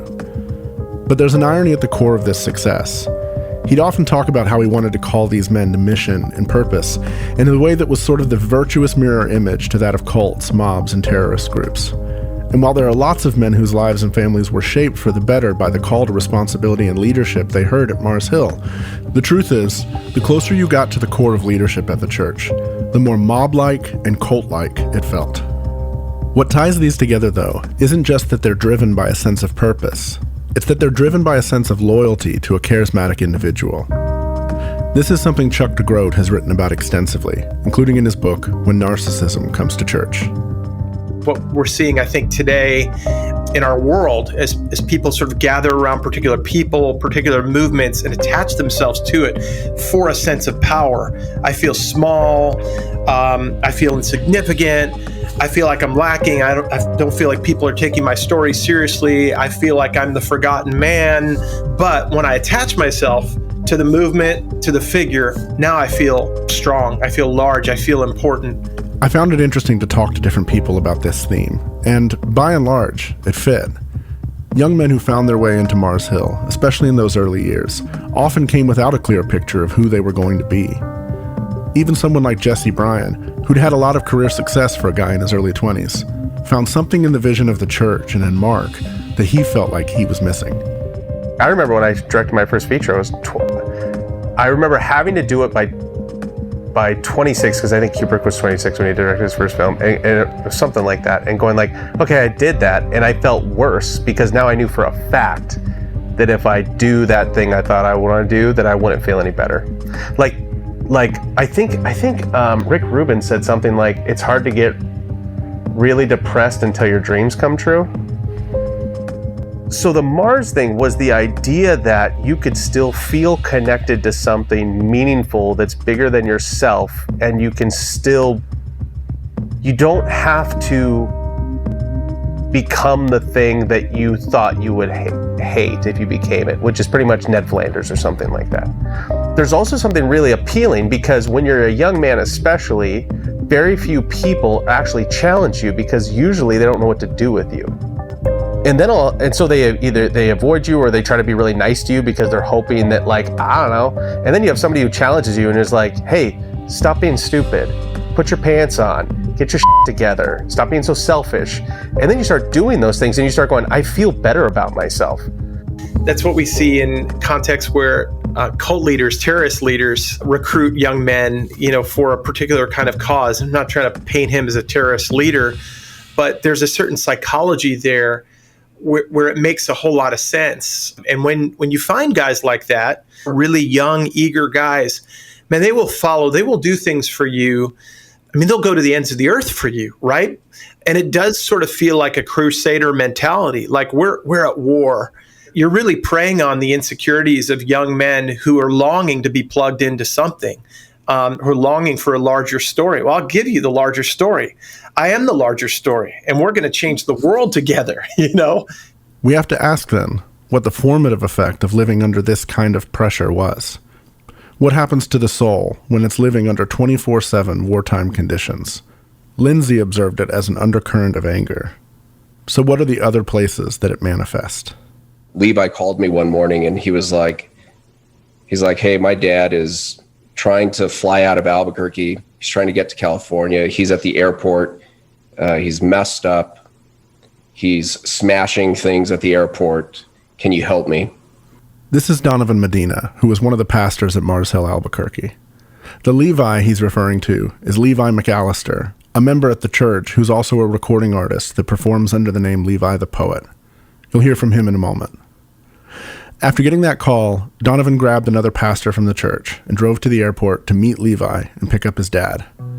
Levi's dad's name was Mark McAllister. All I wanted to do was just get him out of there safely. So we're in the truck and we had Mark with us, Mark McAllister, and Mark just started talking, and I'll never forget these words. He said, he basically said, Mark Driscoll is a harsh man. He doesn't understand mercy. And he doesn't understand mercy because he hasn't suffered. And those words, they just stuck with me. To this day, I still think about those words. That was the world that we lived in. Here's Levi McAllister. I've just bought in hook, line, and sinker on everything. And so around that time, my dad started using that language and saying, son, like, Mars is making you into a harsh man. You need to have some discernment here. But I couldn't see it, and I think I steamrolled him.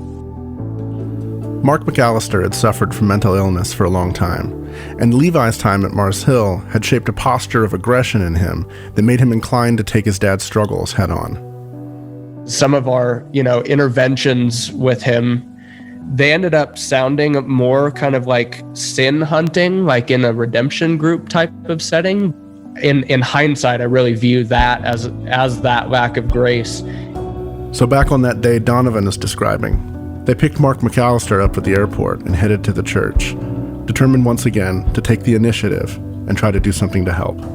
It turned into like a 3-hour-long demon trial, where at the end, he was just shaking and asking if he could take a break so that he could take his meds. And I don't know what to do with that. I know that it was well intended, but it's really difficult to think about now. My sister's like, God, Dad just needed a hug. It would have been better, if we could have thought about all of this as some like very badly gone counseling session, and yet it's called a demon trial, and there are all of these things that go on with it. And so I know that it was folks doing their best, our best, myself included. I'm not trying to hang anyone out to dry, but it's hard to look back on that. And you asked about what was the harsh culture versus the loving culture, and it's stuff like that. It's like, my dad is telling me that I'm a harsh man, and I'm telling him he just doesn't understand. Meanwhile, he's sitting there a night removed from trying to commit suicide, and I'm trying to figure out what sort of sin issue might be at the cause of something like this. Mark McAllister attempted suicide again, successfully, a few months later. When I hear this story, just as when I hear Lindsay's story or Michelle's, the phrase that keeps coming to mind is playing with fire. It's an incredibly powerful thing to stand in a pulpit and act with the authority a pastor has in his church. It's also a powerful thing to have the authority of a pastor in shaping someone's response to abuse or to a mental health crisis. You're playing with fire. People in your church have entrusted you with the direction of their lives and the care for their souls. To take that lightly, to act with hubris, to feel any kind of swell of pride in thinking that you can handle something simply by virtue of your position in a church is dangerous, and it can and does have devastating consequences. Something that became clear to me, though, the more I talked to people, the more stories I heard, the closer I got to people who were in that inner circle, was the disturbing reality that the anger and the aggression and the hubris wasn't seen as a crack in the system or a problem to solve. It was actually seen as a virtue. Right after my third was born and was a newborn in our bed, and I lived in this house, we had our windows open, it was the summer, and every once in a while cars would drag race down the street. And I woke up hearing this happen, and I was like, son of a and then I kind of went back to sleep. And then it happened again. They turned around and did another run, and I got up, and I'm like, no shirt on. I grabbed this big canister of bear mace, and I go outside, and this car comes like it's doing another pass, and it starts flying down the street with its halogens on, and I had visualized getting into fights all the time during that era. That can't be healthy, like I'm not a psychologist, but I can tell you that's not good. And I thought, here's my opportunity. And I took the pepper spray canister and I just threw it as hard as I could, and it hit the side of this car miraculously. I don't know how I did it. It was flying. And just boom, put this big dent in it, and it slows down, and the canister rolls to my feet, and I suddenly was like, what the hell did I just do? Go back in the house, and I'm sitting out the window going, oh my gosh. Now they're like looking for me. They know where I live. Maybe they have guns. I've got a family in here and a newborn. What a completely foolish, reckless thing to do. I couldn't sleep all night. Eventually they took off. I called the cops, told them what happened. They said, do you want a police officer to come by? When they show up, I said, yeah. And I'm just going to tell them the whole straight story. Cops never show up. Next day, I call Mark, I'm like, I did some very undeacon-like behavior last night. I told him the story, and he's like, f it, those guys are p***s. They're not coming back. And I remember thinking, I know that's wrong, you know? Like, how did I get a pass for that? I almost think that helped the image of who it was that he didn't mind that I was, you know? Lots of people both inside and outside Mars Hill embraced Mark because they were inspired by the connections he made to young men. He was answering their felt need and calling them to a purpose that was bigger than themselves. But if that tempts you at all to be dismissive of what happened in the aftermath, I'd encourage you to ask the men closest to him during these years, the ones who'd walked a decade with him or more. Ask them what they make now of his model of masculinity. When push came to shove, he buckled.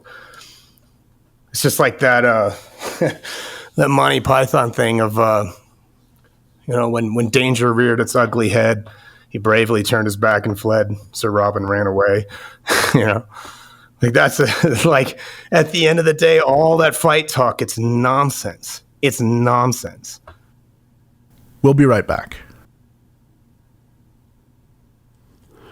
For Jesse Bryan in particular, the fact that he was deceived and that he contributed so significantly to deceiving others has created kind of an obsession for him.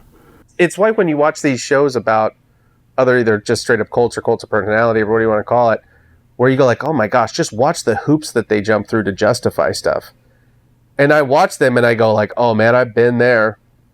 I don't judge any of those people. Like, I think the worst thing that could happen with a show like this is that people look at it and go, well, I'd never fall for that. It's growth mindset or closed mindset, pretty much, right? If you actually looked at this story and went and just try this on for size, this idea, you would do the exact same thing, and you are capable of everything you hear these other people say. If you take that mindset into it, you will protect yourself and the ones you love. If you listen to this and it's like a freak show, and you go, well, that would never happen to me, I'd never do that, you will learn nothing and you will end up doing the same exact stuff, right? But just so you know, if you're the ones doing that, you are the exact right person for someone like me to target. Belief Agency talks constantly in their own marketing about truth-telling. He talks all the time about the distinction between putting medicine and putting poison into the world. And all of that is birthed in his own sense of complicity in what happened at Mars Hill. And when he looks at the aftermath, one of the deep sources of anger for him is the lack of acknowledgement by many who benefited from Driscoll of the pain they inflicted on the people they loved. It's like it's easy for them to distance himself right now, but I would just love to hear one of them say like, you know what? This was totally jacked up. We should have never done it. And we ruined a lot of people's lives. And I took the money. Because that's what everybody did.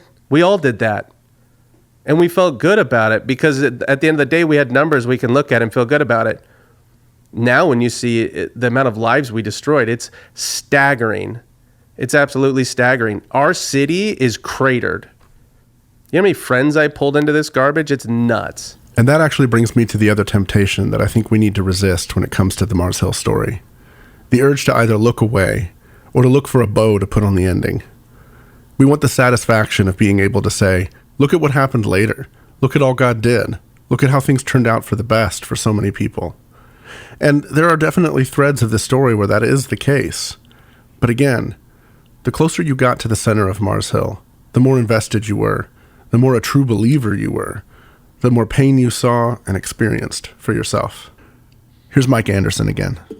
I'll bet you that there is a bigger staff of people in Seattle who just deal with the counseling of the PTSD and the panic attacks and the depression and suicidal thoughts. I'll bet you there's a larger staff than ever worked at Mars Hill today.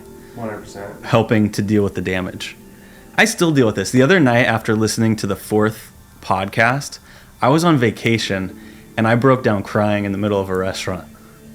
I had a panic attack after I heard the 3rd podcast. That night I woke up in the middle of the night having a panic attack. I mean, this stuff doesn't go away, right? Like it changes the underlying operating system of who I see myself as being, what my relationship is with every other person, and like what the point of life is, right? And it's like, good luck finding meaning in the rest of life if if you get told this huge story that's not actually true. And I also think then you have to deal with the consequence too of it's like, okay, well, in some ways I'm an abuse victim, but I was also the abuser. And so then you have to deal with, oh, okay, like I hurt a lot of people and I didn't do it intentionally. I thought I was actually helping a lot of people. So then it makes you question just about everything you do every day after. I spoke with Jesse a couple of weeks after that conversation with he and Mike, and it turned out that he'd spent the previous weekend in the hospital related to this. I mean, dude, I'm 40 years old. I left 9 years ago. I was in a hospital on Friday. I was working through putting a paragraph, like a sentence description behind each one of the pastors, right? And I started feeling like my arms started getting tingly, and I couldn't catch my breath. And I started getting lightheaded, and I had to tell my colleague, I was like, hold on, dude, I gotta lie down. I don't know what's going on. I feel like I'm gonna pass out. And I started lying down. I just started feeling almost like doom type stuff. My problem was last Saturday I was also in the hospital, but it was for kidney stones, which I'd never had before. Right. And so I was going, oh, is this a result of kidney stones? And I didn't really know. And that was awful. And then it happened again. I stood up and it happened again. And then when I was in the hospital, because I went in to make sure, is there something wrong with my kidneys? I'm feeling lightheaded. My arm's tingling. Can't catch my breath. And they did a chest x-ray. They did all my panels. And they're like, you're fine. And then I got a text from Nate, and I watched my blood pressure go from like normal to like stroke territory because it has something to do with Mars Hill.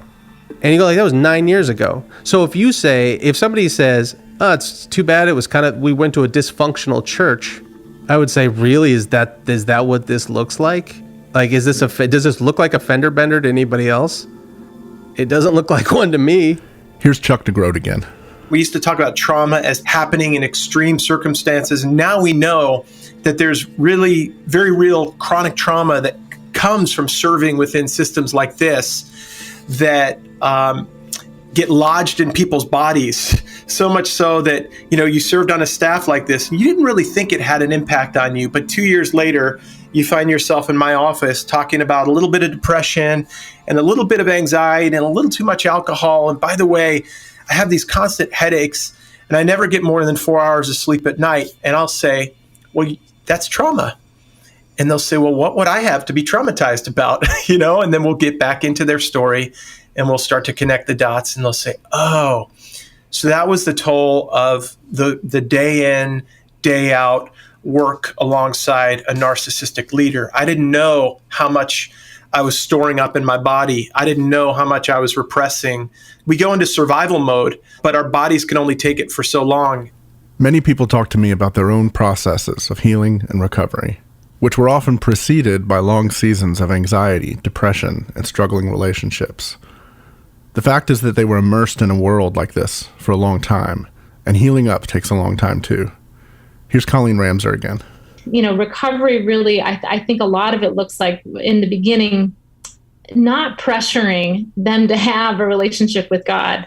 I'm helping facilitate that later.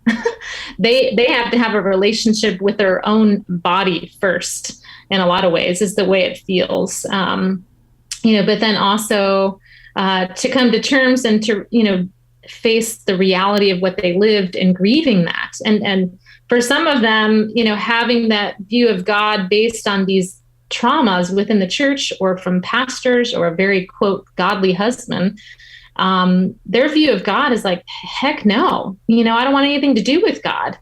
And toward the later stages, after they have kind of gone through a lot of clearing that debris in their body and living in their body more, there's an opportunity for that seed to grow again. And it's very subtle, and you have to be very careful and tread very lightly and not expect someone to be able to read a chapter a day in the Bible. Maybe it just looks like saying, God, I am just going to try to wrap my head around you being near me right now based on what I've lived. But I do see people come back to their faith. And that's the best part of what I do. I love being able to almost garden that back, using whatever God's given me and the space and the patience, the self-control to not impose, but to just be patient and allow that to unfold, and for the Spirit to work and for me to enter in as the Spirit leads. I think it's possible for people to come. I really believe it's possible. And then there are people who don't. And that's the hardest part of my job, is seeing people's faith get wrecked so much by the church and pastors and, these quote godly husbands, and they're not coming back. Here's Levi McAllister.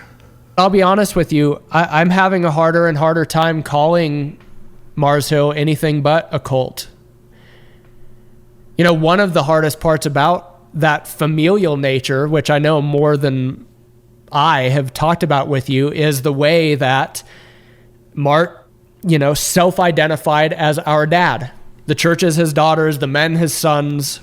And as someone who lost my dad, I was the sort of target Mars Hill demographic. Fatherless men who needed direction, and I needed direction. I mean, when that "Who the hell do you think you are" sermon was the first one presented to Mars Hill Albuquerque, I was excited.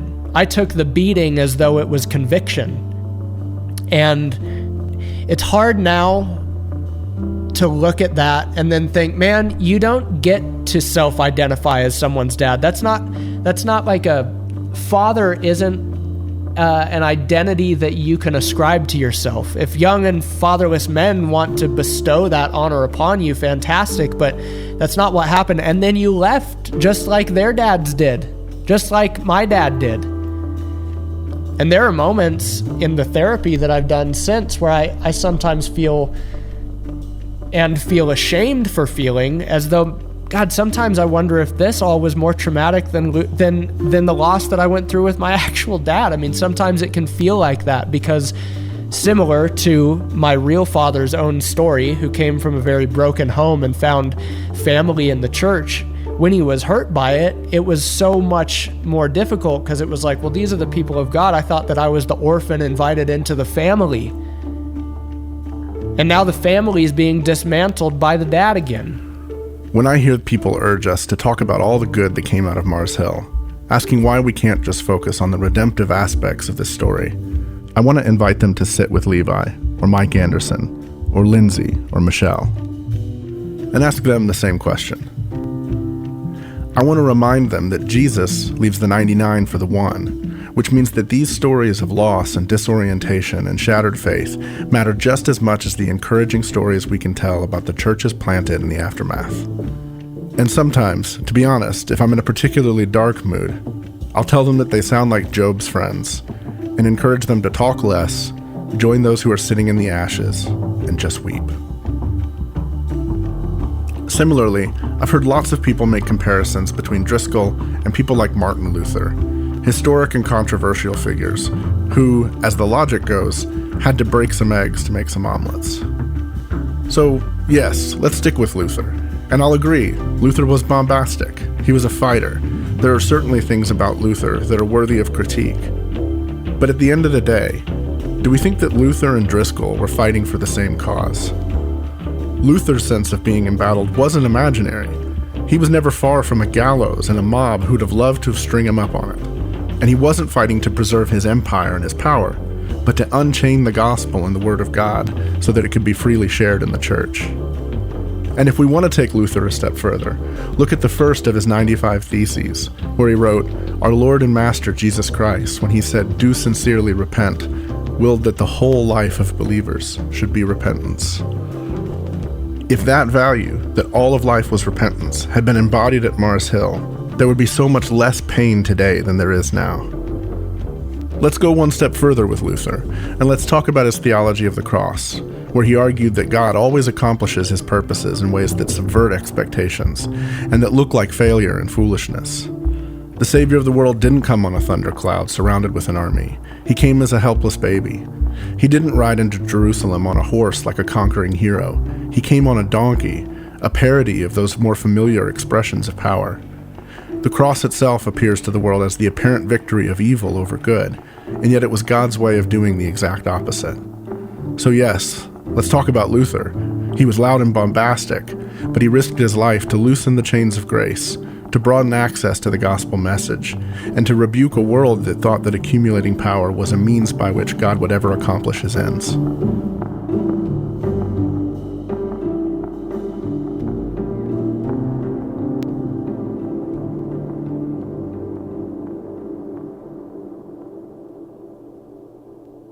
I love Mars Hill. I began attending in my late 20s, way back in the 90s. I served alongside Mark Driscoll for many years as a volunteer and eventually became his assistant. This is Jen Zug, reading from a blog post that she wrote in August 2014. It was an exciting time for all of us. We put the first MP3s on the Mars Hill website. We wrote our own music and arrangements because we believed that we were sub-creators of God, our ultimate creator. Mark Driscoll mentored me alongside other young men and women who served at the time, and my life is better because of how he connected a theoretical gospel to my real, practical, everyday life. The post sums up what a lot of Mars Hill church members felt, that the sorrow over the church's collapse wasn't just about the exposed lack of character, but also its betrayal over the years of the values that they'd been taught. The church that once sent me on a mission to the culture slowly became a hindrance to that mission, as Brian and I fielded questions from non-believing friends about why this Jesus Mark talked about sounds more like Glenn Beck and less like the Jesus we keep talking about. This is one of those breakup letters where the message is definitely, it's not me, it's you. But it's also not without heartbreak. I grieve Mars Hill's departure from my life over a year ago because I loved my church and I thought we'd be on mission together until I was old and gray. I thought my participation in building the mission of Mars Hill would be a legacy left for my children and grandchildren. Maybe I was foolish to put so much faith in a human institution led by sinful men. The true legacy I leave for my children is a love for Jesus and his word, and a pursuit of a true gospel community. I will always love you, Mars Hill, like a schoolgirl remembers her first crush. But I choose to continue forward on the mission God gave me through your influence, even if you choose another direction. Jen and her husband Brian made the decision to leave the church when Tim Gatos resigned from Mars Hill downtown in the spring of 2013. The night that Gatos resigned, I think that was there was a service and we got together at somebody's nearby apartment and there were 10 or 12 families that were all leaving at the same time. Or maybe it was 5 or 7, I can't remember, but it was enough. And we're like, okay, what are we going to do now? This was a couple of weeks before Easter. And we're like, okay, we have no church for Easter. Our kids were going to be part of the Easter pageant and they weren't anymore. Right. And we're like, okay, our only plan at the time was let's get potlucks. Let's not totally abandon each other and let's process through what the hell just happened. Some of those gatherings in 2013 folded into the core group for A Seattle Church, and the Zugs attended there for a while. But with kids in middle school, they realized that church planting wasn't the right fit for them. So they attended another church in Seattle for a time that served their kids' needs. But they definitely had a sense of displacement for themselves. For 2013, probably through 2017, we did not feel like we had the energy to explain our story to anybody because it was just too traumatic. And just showing up and saying, "Oh, where are you from? Have you ever been involved in a church?" And, yeah, we have. We've been involved in some churches. Yeah. Probably want to and having to tell that story all the time, and then feeling at the top of okay, can I trust this person? In 2017, they were invited by some friends to visit Quest Church, a community that was planted in 2001 by Eugene Cho and ran in a very different track culturally and theologically from Mars Hill. Visiting there would be a strange homecoming, because in 2015, Mars Hill's original Ballard building became the home of Quest. They attended for the first time in July of 2017. The church was highlighting a ministry they supported that provided therapists to pastors and missionaries overseas. In her notes from that Sunday, Jen wrote this quote, "Christians are messy people, and sometimes Christians in full-time ministry are even messier than usual." That posture in that ministry struck her as unimaginable at Mars Hill. There were several points throughout our early days at Quest where particularly Pastor Cho would make comments about, he would say things like, "I understand the history of what has happened in this building." if you were around and you had been through the hurt, you knew he was talking to you, right? But he wasn't doing it in a flashy way. But it was the same thing in the music. Matt, the worship leader, he would play some songs from Mars Hill's bands. And like most of the congregation doesn't know where those songs come from. But Matt knows, and those of us who were there, we know. I went up to Matt afterwards and I was like, I know that song. I know the band where it came from. This is my story. I just wanted to say thank you. In many ways, Quest couldn't be more different than Mars Hill. It's a multi-ethnic church with egalitarian leadership and much more progressive theology. And the Zuggs are far from alone in being former Mars Hill leaders who made a journey into more progressive churches. For some, that comes with a measure of reactivity against the hardline Calvinism and dogmatism of Mars Hill. That church's collapse showed that behind those hard doctrinal edges was corrupt character. But it's a mistake to chalk all of these migrations to reactivity alone. For Jen and Brian, the Mars Hill story is about a church that started off intent on embodying the presence of Christ in ways that were new and authentic and resonant with who they were. And then, the church and its leaders lost its way. They found a new iteration of that at Quest, in the old Ballard building of all places. And the irony isn't lost on them. There's been a return to, in a sense, the beauty, meaning, truth, and community in this congregation and in this building that feels very full circle. And yeah.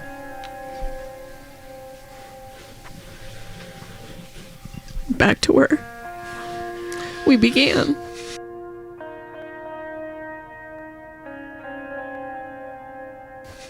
It strikes me as especially poignant that Jen wrote a breakup letter to Mars Hill.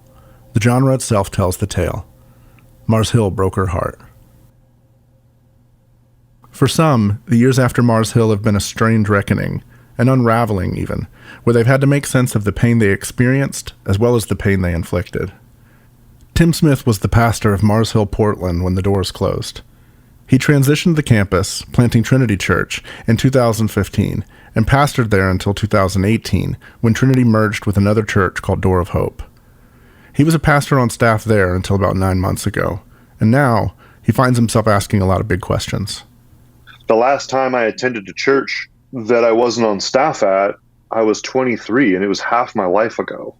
So it's a very disorienting, strange time, and yeah, I'm trying to figure out my relationship with the church. It's hard to know exactly where I fit.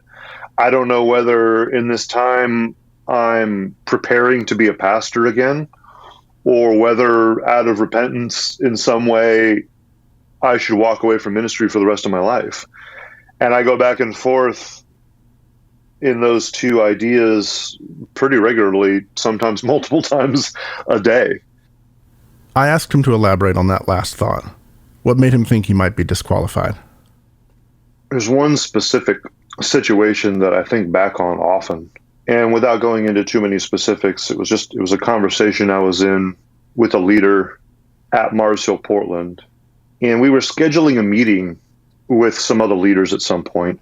And I think this other guy suggested something to the extent of when it would be a good time for everybody else to meet, but it was at a time that I didn't want to meet.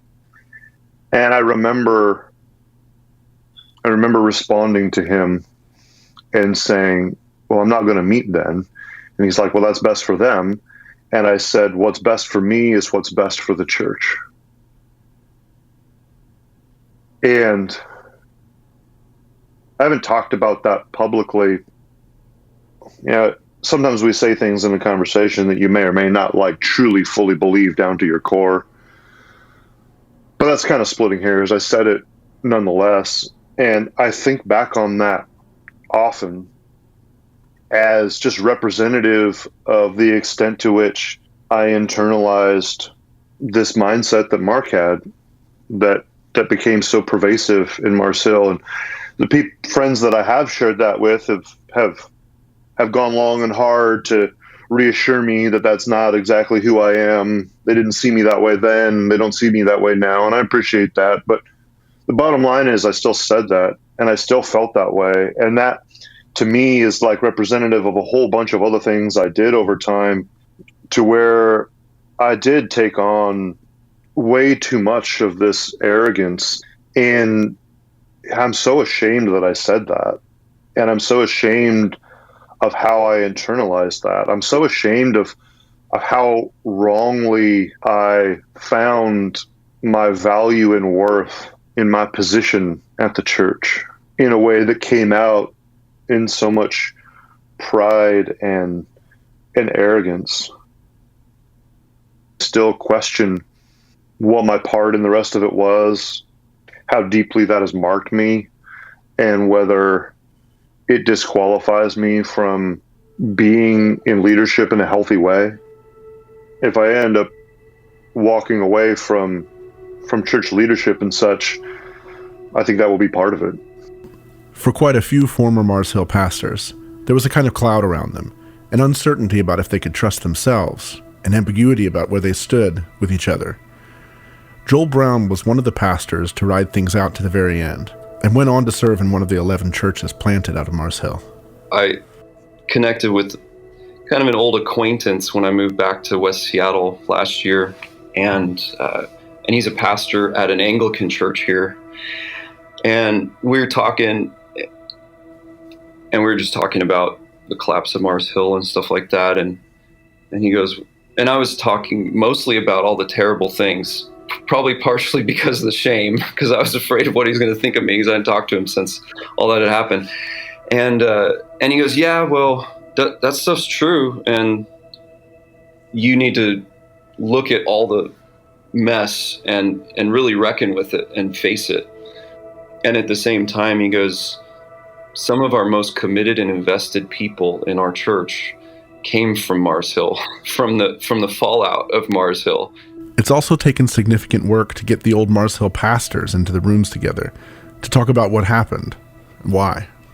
Aaron Gray actually invited, I don't know, it was like 25, 30 former Mars Hill pastors to come to his church and to just get around in a circle and talk. And those of us who enjoy pain decided that we wanted to come and do that. And I was really surprised and thankful. A lot of guys showed up. This was in 2017. And we're sitting around talking about, what do we make of the collapse of Mars Hill and stuff. This is 2.5 years later.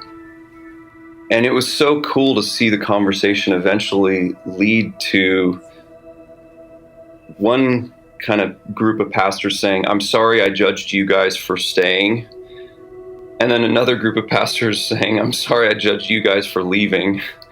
And so it kind of helped me to also crystallize why it was that those of us who stayed had stayed, and that was that we had walked with people through all kinds of incredible work of God's redemption for decades, right? We had a front row seat to see God working in people's lives, and we had to ask the question: is God done working among this people? Is God done working in this place? And we came to the end of that and we said, no, he's not. And that included us as pastors, right? Knowing that we needed to go through a process of redemptive work of God, or else we're going to end up basically back where we were with Mars Hill again in the future. Near the top of my list of people I wanted to be sure I interviewed was Sutton Turner. I'd known him only by reputation prior to beginning the research for this podcast, and not in a positive sense. When I said in episode 10 that there are people who see him as the true villain in this story, that's not hyperbole. A lot of people felt that way. Some used those exact words. He was the guy who slashed budgets, fired people, and used intimidation tactics to maintain order. People called him a mafia enforcer or a cold-blooded killer. And then, a few months into my reporting, Jen Smith told the story about her conversation with Sutton and the resulting fallout where she was shut out of ministry for months. But she added this little aside at the end. I could not tell the story of really kind of the exiling of me as a woman and who dared to speak, and without telling the story of reconciliation with Sutton Turner. It genuinely surprised me, and she went on to tell a story that I heard different versions of several times in the months ahead. because it turned out that Sutton Turner had been on a journey himself. In the spring of 2019, I just started to pray and to really starting to write my thoughts about what I just walked through. And at that time, I was seeing a biblical counselor, and she really was very, very helpful in me trying to take some of my emotions and put them down on paper. Sutton ended up publishing those on his blog as reflections about his time at Mars Hill. And that led me also to fly back, because I was living in Texas, fly back to Seattle for 3 days. I schedule a meeting every 2 hours at Panera Bread, and all the people that had reached out to me during those last couple of years, saying that I had sinned against them, saying that I had hurt them, those are the people that I had met with first. And some of those would be Mars Hill staffers that had left during that time period, and Mars Hill elders that had left during those time periods. To be sure, not everyone was eager to meet, and not everyone who was willing to meet was eager to forgive. First of all, they didn't believe that I was sincere. They didn't trust me at all. I remember one time going to Capitol Hill. I met with a former staffer and his wife, and we met for 3 hours. And at the end of that, I was trying to reconcile, and they weren't ready. They were not ready to forgive me. And then literally years later, I'm in Texas, and I get a phone call from that person saying, "Hey, I forgive you." And that's how he started off the phone call. At the same time that Sutton was beginning these conversations, Jen was processing her own grief and wounds. And Sutton heard her telling her story on a podcast and felt an urgency about reconnecting and reconciling. So we reached out to her and asked if she'd be willing to meet. I heard about, for lack of a better term, your repentance tour that you did through Seattle. And I remember feeling deeply hurt that I was not someone, I didn't make the list. So when I did get a message from you, Sutton, that said, "Hey, I'd like to talk," I was terrified and shocked and amazed. Phil has always said to me, like, Jen, I feel like for me, my definition of repentance is something that's surprising and refreshing out of somebody. And for you to reach out to me was surprising and refreshing. It felt like a humble move. It felt like you were willing to talk to me as a woman and not as a woman that you had first interpreted as being threatening. So I really greatly appreciated that. It was not like I called Jen up and I repented and she accepted my repentance. That didn't restore trust. I mean, it's been a process, and a beautiful process, I might add. I would agree with that, and I am kind of I'm taken aback again, and so I'm kind of feeling competing emotions right now because I literally have I think both dreamt and daydreamt of this happening, this conversation. Probably the strongest words you've heard about Sutton came on our last episode from Jesse Bryan. But they too have reconnected, revisited the stories, and reconciled. So Sutton and I have been talking, and it's actually been really good from the standpoint of like, we can finally have conversations. One of the things that Mark was really great at is he would pitch you against people. It's almost like, this guy thinks he's doing better at his job than you are. And then he'd go to the other guy and be like, this guy thinks he's better at your job. And then you'd be like, oh yeah. And then all of a sudden what he's getting is more results because of the friction he's creating between people. So I was seeing all these orders coming down and I was like, who is this guy Sutton making these calls? We don't know him, yada, yada. You know, in hindsight, it's obvious where you're like, well, he couldn't have made those calls. Sutton could have made those calls. That's not how it works. And so lately, yeah, we've been having conversations and we've really been able to like find common ground around this stuff. And it just made it, for me, it's actually just made it clearer and clearer just how, to be honest with you, and this probably sounds naive, I think that probably occurred to me back then, but I thought, Mark would never do that. Certainly no one would ever do that. I mean, he wouldn't do that. We're friends. Like, no way he would do that. It's like 100% he would do that. Yes, absolutely he would do that. Actively. He would actively do those things if he thought it would allow him to get a little bit more power and control or anything like that. And so I'm glad. And honestly, this whole podcast, it's real. I've had a lot of conversations with people I haven't talked to in years, and people have had serious fallout and problems. And I'm glad that it's reconnected some of those dots so that at least, I don't know, I can have good relationships live in peace with as many people as I can. Sutton has continued that work, including while this podcast has been releasing.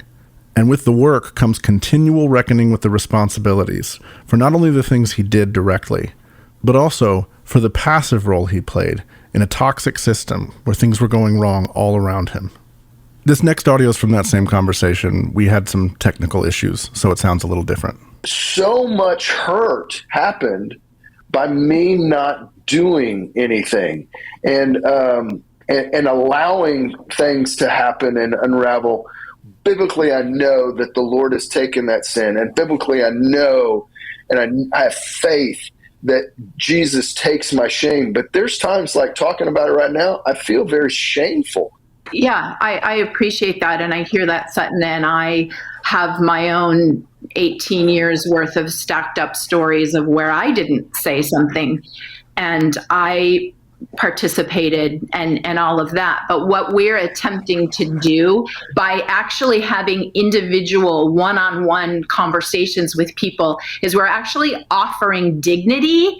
That's where healing happens, not over a podcast, not a blanket statement of I love you or I'm sorry, but a specific looking another human in the eye and saying, I did not love you. I didn't give you dignity. I didn't listen to you. You were a threat and you had to be dealt with. And that's what I see differently in you now, because you eliminated a lot of threats on a very inhumane and undignified way as you were carrying out orders in the time that you were here at Mars Hill. And I see and hear you now attempting to offer honesty and humility and dignity to people that were deeply wounded. And for that, I am grateful. No, thank you, Jen. I appreciate that. It means a lot to me. To state the obvious, that just has not happened from Mark and Grace. And that is what this collective exhaustion and grief, I think, is still about. This story, while it has beautiful moments of redemption and reconciliation, which is why I wanted to be able to talk with you, Sutton, in general, this story is still undone and ongoing. And I think continues to be grievous while also having lovely glimpses of the joy that you and I enjoy now, Sutton, of being able to talk and be honest about what we've both done. While there certainly are people who'd love nothing more than to enact some kind of revenge against Driscoll for their hurt, the majority of those who sat for interviews would share Jen's sentiment. The abiding, ongoing pain of the Mars Hill experience is in part the absence of resolution from Mark.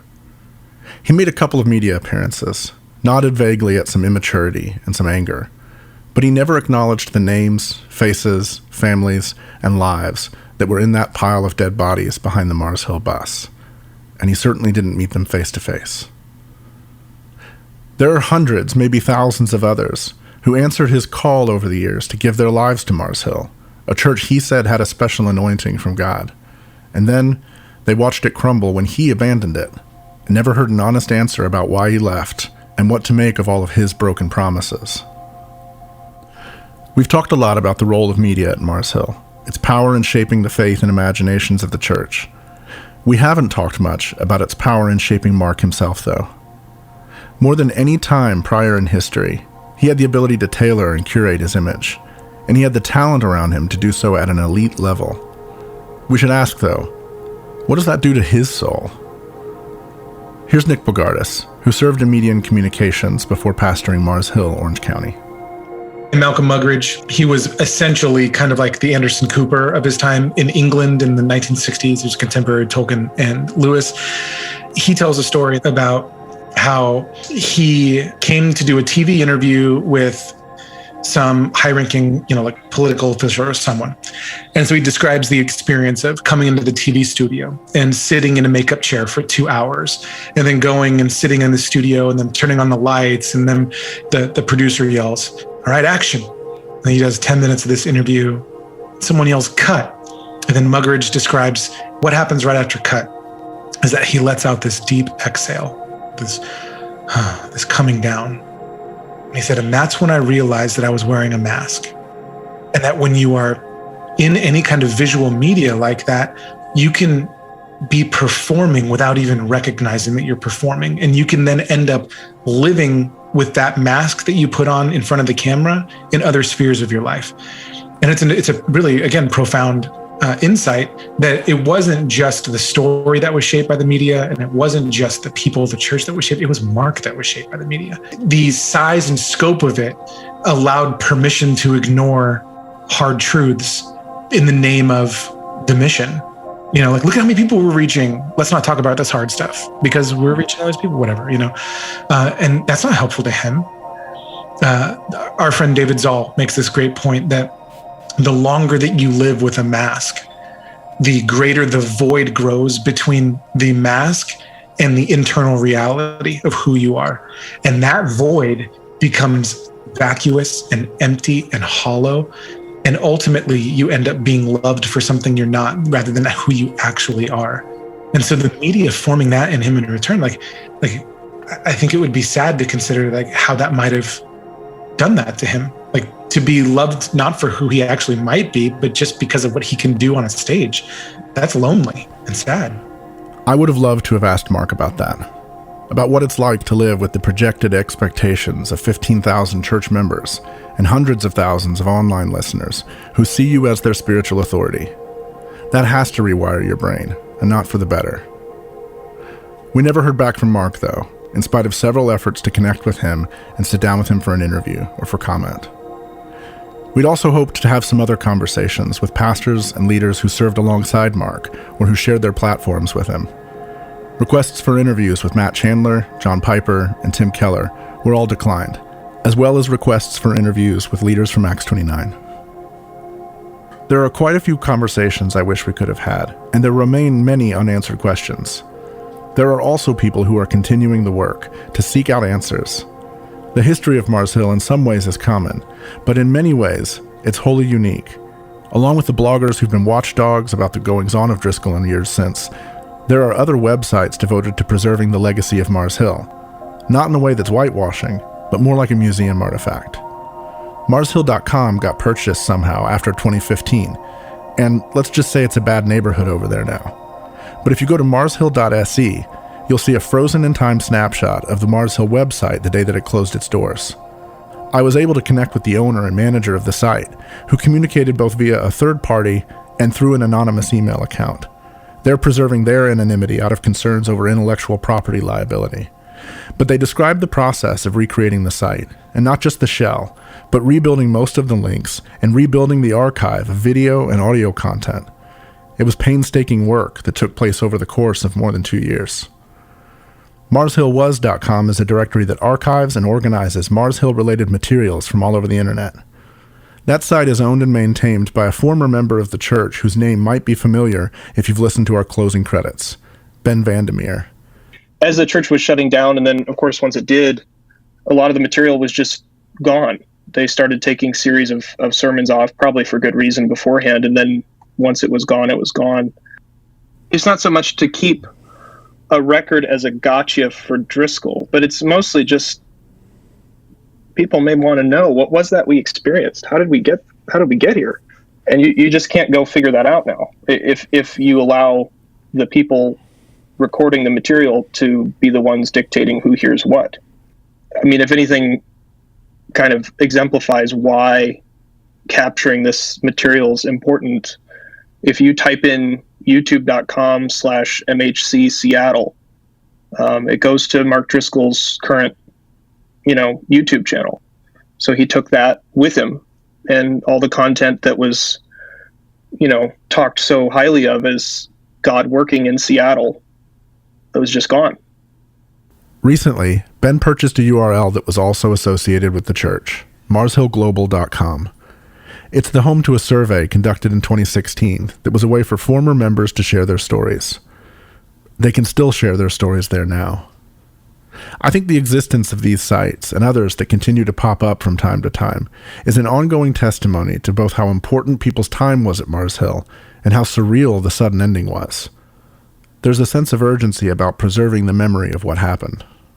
As we've noted before, it's easy from the distance of years and miles to see Mars Hill's flaws. But when it's the church where you found community, got married, had kids, it's a whole different thing. Many of the artifacts of that community lived online, and they were either going to be memory hold or scrubbed and repackaged as part of Driscoll's new brand. These sites exist to preserve what would very quickly and easily be lost, a kind of testimony to the mixture of gratitude and grief that remained after Mars Hill closed. For Jen Zug, gratitude also remains part of the equation. I'm still thankful for the time at Mars Hill because it doesn't change where I was when I was in my 20s. It doesn't change where I was fumbling through the meaning of life. And I felt like at that time, I understood how the gospel flows through my veins. And it's a part of me. And it doesn't have to look a certain way. I don't have to say the right words. I don't have to dress a certain way. It just is a part of who I am. And I can be myself within that. Jen will be at Quest Church on Sunday. Some former members, though, will be staying as far from the church as they can. I don't know how you can take the Bible literally and not end up where we were. Others are still working things out. You can't take someone's foundation outside of them or use it against them and expect there to be no consequence. There just is, and there's fallout. And here we are 7 years after having left Mars Hill, and I'm still trying to navigate my faith and determine, what do I really believe? Would I even call myself a Christian? Probably not. But I still feel that. I'm like, I know that there's just something in me that believes in a creator. The fact that that has been tampered with is really upsetting. There's a grief over the fall of Mars Hill that leads some to ask whether or not the church is simply missing the point. If you gave people a transcendent experience that helped them remind them that there's a God in the universe that loves them and is actively present in their lives and for them, and then you say, hey, can you help us put chairs away? People will go, okay. If you give them 90 minutes of cotton candy bullshit, and then say, not only do I need you to put the chairs away, I also need you to be here Wednesday night to make sure the bowling alley has enough bowling oil, so that we can use it. And then I need somebody to set up tear down for the ice skating rink out in the parking lot or whatever. You go, great. Is that the purpose of this building? Let's keep the main thing the main thing. What is the main thing? We've so dumbed down everything that it's like, thank you for even giving us a chance to come here on Sunday and watch our circus. It feels desperate. Instead of feeling like, is this a hospital for broken people? Well, yeah, of course, there's water here. Part of what drew me to this project was my own history. The fact that even from a distance, I heard echoes of my experience and the stories coming out of Mars Hill. The more time I spent with that story, and especially the more time I spent with these people, the louder those echoes got. Now, having seen this story go back out into the world, I've genuinely wept at how many others are hearing their experience reflected here too. I'm exhausted and I want to close my eyes and move on. And yet I really do have faith and a love for Christ and a love for humans that compels me to say, why does this story play out in other churches? Why are we not looking at the deep-seated reasons for this? And why are we not all claiming the power of God in our lives to actually own what we've done wrong, own where we were ambitious for the wrong reasons, own where we made it about us and not about God, and actually address that? Because I think that is far more Christ-like and church-like. That's far more compelling than continuing a system that at times at its core, I think, is very sick. History tells us that empires fall, and in this day and age, when an empire like Driscoll's falls, the stories hit the headlines, we take in the details, and then we move along. The guy at the center usually moves along too, sometimes accompanied by the sound of a standing ovation, though the applause comes cheap and from a great distance away. Sometimes it's also accompanied by kind of a conspiracy of politeness, Some combination of fear of repercussions, love of second chances, and misplaced loyalty causes leaders and fellow travelers to keep their heads down, offer platitudes, and to whatever degree it's possible, cheer the fallen on to his or her next stage. But in the background, in the ashes where the church once stood, is a bewildered community wondering what went wrong. The temptation for outsiders is to show up and point to all the good things that remain, which often is true. Lots of good remains. But if someone is bleeding, it does them no good to point to all the people who aren't. It helps no one to put a decorative bow on a wound. It feels like, yeah, we can tell some positive stories, but like, let's deal with the freaking, there's a wolf loose in the pen. You know, like the sheep have scattered to the wind. The positive story out of this for me is the people that I got to know and the people that I love. But that's part of what makes me angry, is seeing them get chopped up, is seeing them however many years later still being hurt and hearing their stories, and for Mark not giving a shit. And you tell me that's a shepherd? That's not a shepherd. That's a wolf. So, yeah, that's a hard story. Do I wish that there was some other positive angle or we could go, like, of course I do. But that's a frustrating thing to hear. Because even the positive of the story reminds you of the pain. It reminds me of what I lost, which was connection with all of those wonderful people. And, you know, strangely, through this podcast, I've gotten to reconnect with some of them, a lot of them, including, you know, Sutton, who I never thought that would have happened. But let's pause for a second there. Let it sink in that this is hard and it's chronic. And why is this the group of people that if somebody just sprinkles verses in and cries every once in a while, again, crying for the consequences of their own actions and their inability to run rampant anymore, why can we not just pause on that for a second and deal with the wolf problem and savvy up, you know, like innocent as doves and as shrewd as serpents. Like, get shrewd, people. And then, like, that's a good story. That's a positive story. We stop listening to people like that because we were warned. You know, Jesus warned us. A culture change like that demands a reckoning of sorts, probably starting with a time for grief, and maybe turning our expectations on their heads about what the Christian life is supposed to look like. Maybe it's less like cotton candy and bowling, and as Ben Petrie describes, more of a journey into the darkness. Jesus died on the cross. Jesus died. I think in a lot of ways you have to die to be able to live. You know, I look at my parents' story, and I think that honestly, I think their story is like the greatest thing out of this whole catastrophe, is that they were able to make it through it. And there were a lot of people that, you know, we'll never know that weren't able to make it through it. Lindsay's journey through suffering and spiritual darkness began a decade ago, before the collapse of Mars Hill. But even then, in spite of so many obstacles, there were flashes of light that broke through. I remember there were a couple of times where I felt like Jesus kind of spoke through Mark despite himself.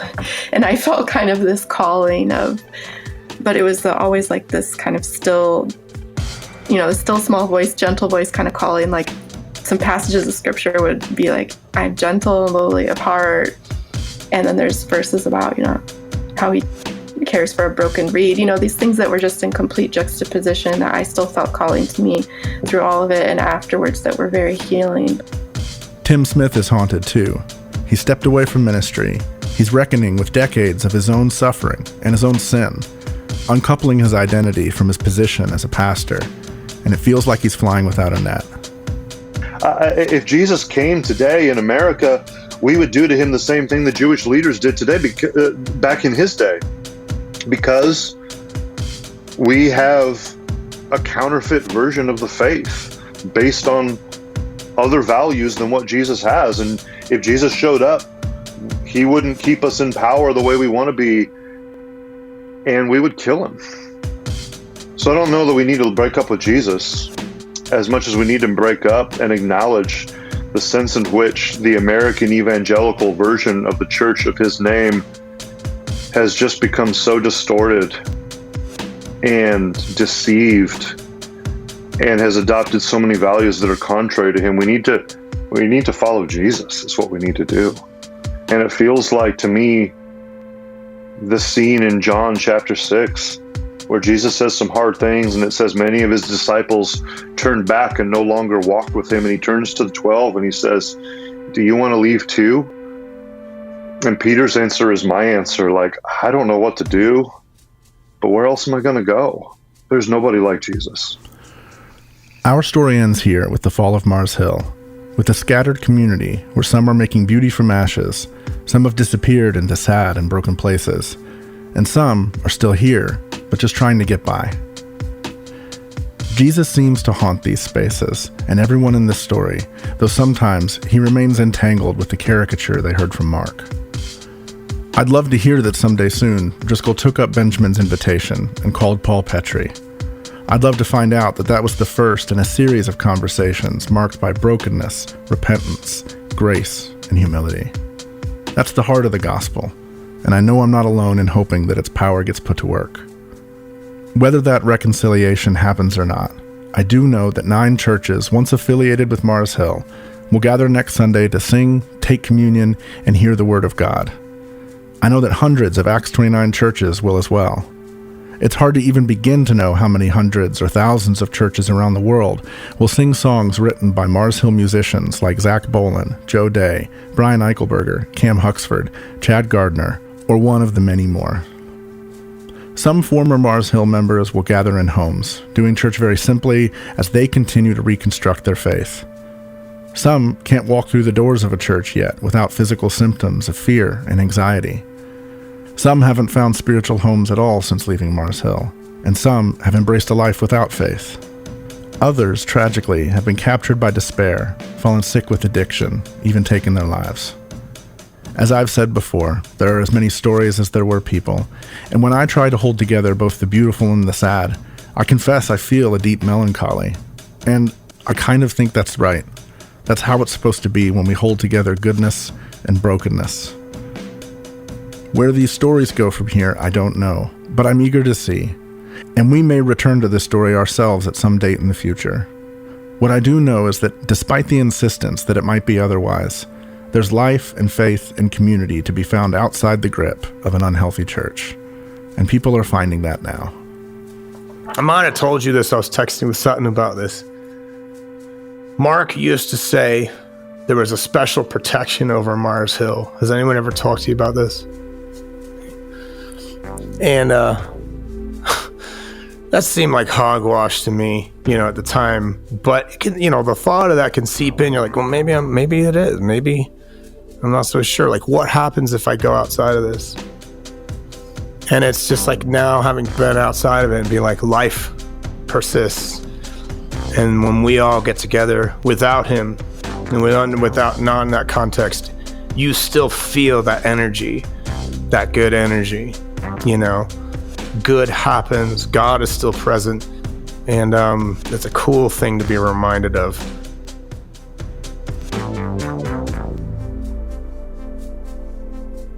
Wherever one may be on the spiritual landscape, I hope those words can strike a chord. Good still happens, and God is still present.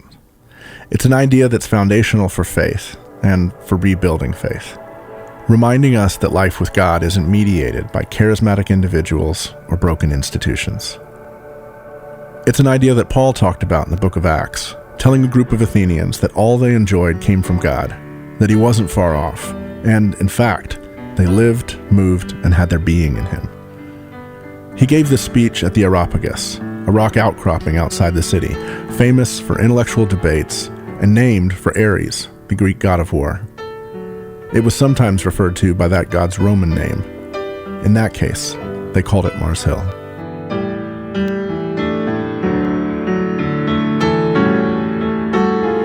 Oh, my favorite people are broken.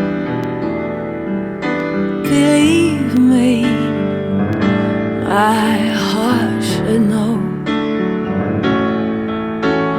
Some prayers are better left unspoken. I just wanna hold you and let the rest go. Oh, my friends are part saint and part sinner. We lean on each other, try to rise above. We are not afraid to admit we're all still beginners. We're all late bloomers when it comes to love. Oh, my favorite. Thanks for listening. I know I say that at the end of every episode, but as we wrap up this story, I just want to reiterate that we really are grateful that you've accompanied us on this journey.